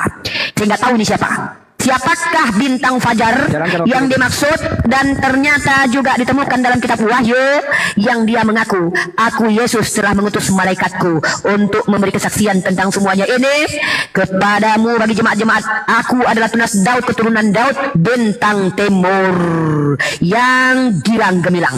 Siapa bintang timur ini? Jawab. Oke, boleh dibacakan Uniripa, di stop waktunya, dibaca dulu Yesaya 14 ayat 12 dan Wahyu 22 ayat 16. Berapa biar Proposisinya saya ulangi kembali ya. Enggak, tunjukkan dulu datanya biar kita Oke. sama. Mari kita buka lagi. Tema kita ingat ya, siapa penyembah iblis. Yesaya pasal 14 nomor 12. Wah, engkau sudah jatuh dari langit, hai bintang timur. Bintang timur, putra fajar. Engkau sudah dipecahkan dan jatuh ke bumi, hai yang mengalahkan bangsa-bangsa. Ini bintang fajar. Tahu-tahu ada yang aku bintang fajar. Wahyu 22 nomor 16. Aku Yesus telah mengutus malaikatku untuk memberi kesaksian tentang semuanya ini. Dan kepadamu bagi jemaat-jemaat, aku adalah tunas, yaitu keturunan Daud, bintang timur. Pertanyaanku, siapa? Sebentar Uniripa. Bintang timur yang gilang gemilang. Udah, Dijawab. Pak RBN, jangan diarahkan Pak RBN, biar aja dulu. Iya, kok diganggu si Erben? Tadi kalian Kristen nggak ada yang ngarang-ngarahin kalian bertanya loh. Jangan diarahkan jawaban dan pertanyaan Pak RBN. Kita hanya peraturan yang kita tegakkan, gitu aja. Silakan. Dibaca udah baik. Solo, masih ada waktu itu 26 detik, silakan. Kan aku baca Erben, makanya aku baca Erben. Kalau mau masuk Si Alinia itu nggak bodoh kali loh. Ya, Emangnya si Alinia bodoh kali memahami. Bodoh kali kalau Alinia. Iya, Erben diam. Kalau Pak Erben mau masuk debat malam besok kita jadwalkan bersama Anda. Aman itu. Sebentar. Masih ada pertanyaan, kan baru satu Masih pertanyaan, ada dua pertanyaan enggak tadi? Silakan, ada Apa-apa, Udah aku bilang pertanyaan dua enggak? pertanyaan, masih ada nggak? Masih ada waktu. Aku ingatkan itu. Udah, waktu aku ambil. Iya. Nah, jadi ternyata bintang timur itu adalah Lucifer, teman-teman, dalam bahasa aslinya Hallel. Tapi ternyata ada yang mengaku bintang timur di dalam kitab Wahyu. Teman-teman, ya, ini dia teman-teman. Satan. Takut. Jawab siapa itu? Oke, sudah ya. Sudah habis waktunya, silakan Bro Toshikage dan Raja Debat untuk menjelaskan dengan baik. Ya, saya jawab sedikit dulu, nanti saya serahkan sama Bang Debater ya. Ya, jadi sayangnya Uni Rifa dia tidak membaca Alkitab, terutama kitab Yesaya itu dengan ini ya, tidak membaca konteksnya. Padahal kalau kita baca Yesaya 14 itu, ini adalah ejekan tentang Raja Babel. Raja Babel itu siapa? Jawabannya adalah Nebukadnezar, karena dia itu adalah raja yang terpilih untuk sebetulnya dia raja termasuk raja yang ini ya, terkenal banget, itu dia maha kuasa di situ, di daerah wilayahnya saat itu ya. Jadi dia ini sebetulnya ada Yesaya 14 ayat 12 itu adalah sebuah sindiran. Kamu itu seperti ini loh, gilang gemilang seperti bintang fajar. Itu adalah sindiran. Tetapi maknanya bukan berarti memang seperti itu sesungguhnya. Tetapi dikatakan itu dia adalah bintang fajar yang jatuh ya. Dia itu seperti punya kemuliaan yang agung seperti seorang raja ya. Tapi akhirnya itu dia jatuh. Kenapa? Karena dia itu ini adalah sebuah sindiran ya. Ayat ini adalah sindiran. Begitulah kalau misalkan seorang tidak memahami konteks pembacaan Alkitab, dia itu cuma baca terus dia cuma menafsirkan menurut pemikirannya sendiri ya. Itu aja dari saya. Lanjut Bang Raja Debat. Ya, baik. Jadi sebenarnya pertanyaan itu nggak sinkron ya. Yang tadi dia coba ingin menyamakan Lucifer itu kepada Yesus ya. Memang Yesaya itu bicara tentang sindiran. Tetapi kalau kepada Wahyu itu merujuk kepada Yesus, oke? Tetapi kalau bicara ini perlu Islam pahamin teman-teman ya. Bicara Lucifer itu artinya adalah terang. Ya, bicara terang itu adalah gelar atau makna dari Lucifer adalah terang, bukan sosok. Ya, maka ketika Lucifer itu artinya terang, mau disematkan kepada Yesus pun, mau disematkan kepada malaikat yang dilempar itu tuh nggak ada masalah. Bukan berarti nama sebutan Lucifer itu kepada sosok, bukan. Tetapi arti dari Lucifer itu adalah terang. Maka kalau dikatakan Yesus, ya memang dia terang. Tetapi, maka saya bilang dari awal tadi, Tuhan kami tidak pernah menciptakan iblis. Maka merujuk kepada Lucifer, malaikat yang jatuh, adalah malaikat yang dilempar dari kerajaan surgawi. Maka ketika dia waktu di surga disebut dia Lucifer, dia adalah bagian dari terang itu. Ya, dia bagian dari terang itu. Tetapi bagian dari terang itu adalah pekerjaan dari malaikat itu.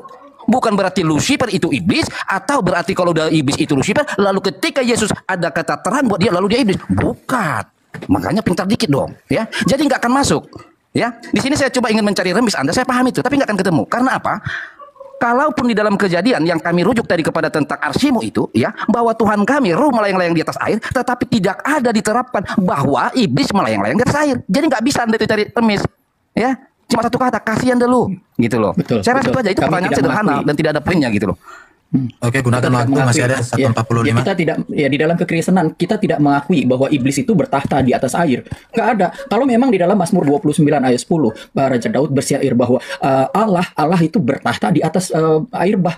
Dia bertahta, memang, tetapi tidak ada iblis itu bertahta di atas air itu buat kita, nggak ada. Yang ada itu kan di dalam hadisnya Islam itu tadi, dan itu sudah diakui oleh Uni Rifa. Dan tadi tentang ayat yang Allah itu bertahta di atas air juga, itu kan tertulis di dalam surah Al-Hud, dan itu di dalam ayat pertamanya dikatakan bahwa ayat-ayat itu tersusun dengan rapi dan jelas, ya. Jadi kalau tadi Bang Dalman ini menjelaskan itu, artinya nggak seperti itu. Anda harus buang aja itu kitab Anda itu. Anda tidak mengakui lagi kitab Anda. Anda harusnya mencoret itu, dicoret tuh ayatnya tuh ya. Jangan nggak usah ragu-ragu ya. Ya, Anda punya tafsiran sendiri, ganti itu ya. Direvisi aja Al-Qur'an Anda gitu ya. Dan kalau kami memang tidak mengakui bahwa iblis bertahta di atas air gitu. Iblis tidak bertahta di atas air gitu. Dimanapun kita tidak mengakui itu ya. Ya, itu aja dari saya ya. Silakan Bang Robert. Ya, saya rasa itu ya. Saya kira tadi pertanyaannya menggigit gitu ya. Tadi mungkin dia merasa, dapat remis ini bicara Lucifer kan gitu. Malah jong. Coba pertanyaannya yang menggigit lah. Oke, terima kasih. Sebelum waktunya jangan ngomong ya. Oke, pertanyaan pertama sudah selesai dijawab. Sekarang kita masuk ke pertanyaan kedua ya. Oke. Silakan Saya buka untuk game. saudara Muslim untuk bertanya. Monggo. Betul sih kata Charlie, iblis itu tidak bersemayam di air, tapi masalahnya Tuhan bukanlah sudah iblis, karena kamu menyembah Tuhan yang bersemayam di atas air bah. Mazmur 29 nomor 10. Tuhan bersemayam di atas air bah. Kayak mana kamu bilang iblis? Orang Tuhanmu aja bersemayam di atas air bah. Nah, pertanyaan saya fokus lagi ini. Coba perhatikan. Lalu kata Yesus kepada mereka, Bentar, bateraiku habis. Aku melihat iblis jatuh seperti kilat dari langit. Ini loh yang jatuh, yang di dalam Yesaya yang kalian baca tadi. Kenapa kalian nggak lanjut di ayat selanjutnya? Kenapa kalian tidak sampai di ayat 14-nya? Nih, bentar, matikan waktu. Bentar, ngecas HP itu, ngecas HP. Matikan waktu. Matikan waktu. Nah, matikan waktu. Masa kau itu udah matikan itu. Sudah dimatikan. Ya, Jangan ini dia. dulu. Kalian bilang tadi apa? Ya saya pasal apa tadi 14 tadi kalian kenapa nggak baca di ayat 14-nya? Aku hendak naik mengatasi ketinggian awan. Ini iblis. Kalian bilang ini apa? Perumpamaan itu Raja Babilonia. Hei, aku hendak naik mengatasi ketinggian awan-awan. Hendak menyamai yang maha tinggi. Sebaliknya ke dalam dunia orang mati. Siapa yang masuk ke dunia orang mati? Siapa yang diturunkan ke dunia orang mati? Yang kemudian dia mati 3 hari bangkit untuk mengalahkan maut. Jawab, ini adalah bintang fajar, Lucifer yang jatuh dari langit. Siapa orang yang mati masuk ke dunia orang mati sesuai nubuatan? Ini kitab kalian. Siapa orang ini yang pergi ke dunia orang mati? Jawab. Saya butuh nama. Nama dari tadi kalian menjelaskan. Saya butuh nama. Yang kutanya nama. Siapa di sini bintang fajar yang dikatakan dalam kitab ini yang mengaku sebagai bintang fajar turun dari langit dan dia jatuh ke dalam dunia orang mati? Nabi Muhammad, Musa, Abraham yang menginjili dunia orang mati siapa? Jawab, sebut nama. Sebenarnya kalian tidak perlu jawab karena memang sudah disebutkan. Aku Yesus telah mengutus malaikat-malaikat untuk memberi kesaksian tentang semuanya ini kepadamu bagi jemaat-jemaat. Aku adalah Tunas, yaitu keturunan Daud, bintang timur. Nah, kalian tipu tadi. Jawab namanya. Siapa dia bintang fajar itu? Jawab. Sudah habis. Oke, silakan teman. Terima kasih Uhtiri Pak. Oke. Jawabannya ditunggu. Ya, sebetulnya saya sudah menjawab ya tadi itu kalau kita membaca Alkitab itu kita harus membaca sesuai dengan konteksnya yang jelas, baca dari ayat pertama, dan itu perikopnya loh. Perikopnya sudah menjelaskan itu ejekan terhadap tentang Raja Babel. Ya, di situ Raja Babel itu siapa saat itu di saya ini? Yaitu Nebukadnezar, yang dia itu dikatakan di ayat 14-nya itu dia berusaha menyaingi Tuhan gitu. Dia mau naik ke dari ayat 13 ya. Aku hendak naik ke langit, aku hendak mendirikan. Sahabat yang diberkati dan dikasihi oleh Tuhan kita Yesus Kristus, kita bersama-sama telah menyaksikan serta menyimak keberlangsungan diskusi atau debat antara para apologet Kristen dan juga para polemikus. Dan kita bisa melihat bahkan memberikan penilaian terhadap data, narasi, serta argumentasi yang mereka bawakan. Apakah semua itu sudah sesuai dengan kebenaran atau bisa dibuktikan kebenarannya. Dan kita melihat di awal video saja, menurut saya Ustadz Nandar sudah banyak melakukan kesalahan. Karena apa? Karena Ustadz Nandar ini berusaha menggunakan bahasa Ibrani yang sejujurnya dan sebenarnya dia sendiri tidak memahami dan mengerti akan hal tersebut. Kalau sahabat semua menonton saya di video saya di sebelumnya, di situ saya ada membahas bagaimana Ustadz Nandar dipermalukan oleh salah satu orang luar yang dia memang betul-betul fasih dalam berbahasa Ibrani. Akan tetapi orang luar tersebut pun tidak memahami apa yang disampaikan oleh Ustadz Nandar ketika dia berbicara dalam bahasa Ibrani. Dan hal inilah yang dengan mudah Ibu Sofiatul bersama dengan teman-teman yang lainnya bisa mematahkan setiap hal yang dibawakan oleh Ustadz Nandar dan kawan-kawan. Karena kenapa? Karena apa yang dibawakan oleh Ustadz Nandar itu tidak sesuai dengan apa yang dituliskan di dalam teks Alkitab itu sendiri, Pak. Dalam artian itu jauh atau lari atau tidak sama sekali persis dengan apa yang dimaksudkan oleh teks Alkitab itu sendiri. Dan kita juga bisa melihat bagaimana dengan secara luar biasa Ibu Sofiatul dan juga teman-teman para apologet Kristen yang lainnya, mereka sangat dipakai Tuhan secara luar biasa sehingga mereka bisa mempertanggungjawabkan dan membawakan setiap data-data yang itu bisa dibuktikan kebenarannya. Bahkan pernyataan dan juga pertanyaan yang mereka lontarkan kepada teman-teman kita polemikus, mereka sangat kesulitan untuk menjawabnya. Bahkan mereka seperti mencari cara bagaimana supaya bisa menyerang balik Ibu Sofiatul dan teman-teman para apologet Kristen yang lainnya. Tetapi kita bisa melihat bagaimana ketika kebenaran itu terus diusik-usik, dan di saat itu juga Ibu Sofiatul dan teman-teman apologet Kristen berusaha untuk membukakan setiap kebenaran yang selama ini mungkin orang tidak pernah tahu, dan mungkin tahu tapi mereka sengaja pura-pura tidak tahu seperti itu, sehingga hal ini membuat salah satu pihak itu menjadi kepanasan dan juga banyak hal yang mereka lakukan untuk menutupi setiap hal yang seharusnya itu sudah bisa bisa dibenarkan seperti itu. Akan tetapi ya itu tidak akan menjadi masalah, dan kita hanya bisa berdoa supaya segala sesuatu firman yang disampaikan dan kebenaran disampaikan oleh para teman-teman apologet Kristen itu bisa dimeteraikan dalam kehidupan teman-teman kita polemikus, supaya mereka bisa mendapatkan suatu hikmah dan hal itu bisa memberkati mereka, dan mereka bisa melihat, membuka hati mereka melihat kebenaran yang sesungguhnya dinyatakan oleh Allah melalui Yesus Kristus yang adalah Tuhan dan Juru Selamat kita. Dan kita berdoa supaya Ibu Sofiatul dan teman-teman para apologet Kristen yang lainnya, mereka boleh terus diberkati Tuhan, diberikan kesehatan, dan mereka boleh terus dipakai Tuhan secara luar biasa untuk menjadi terang, garam, berkat dimanapun mereka berada. Terima kasih, sekian video dari saya. Tuhan Yesus memberkati.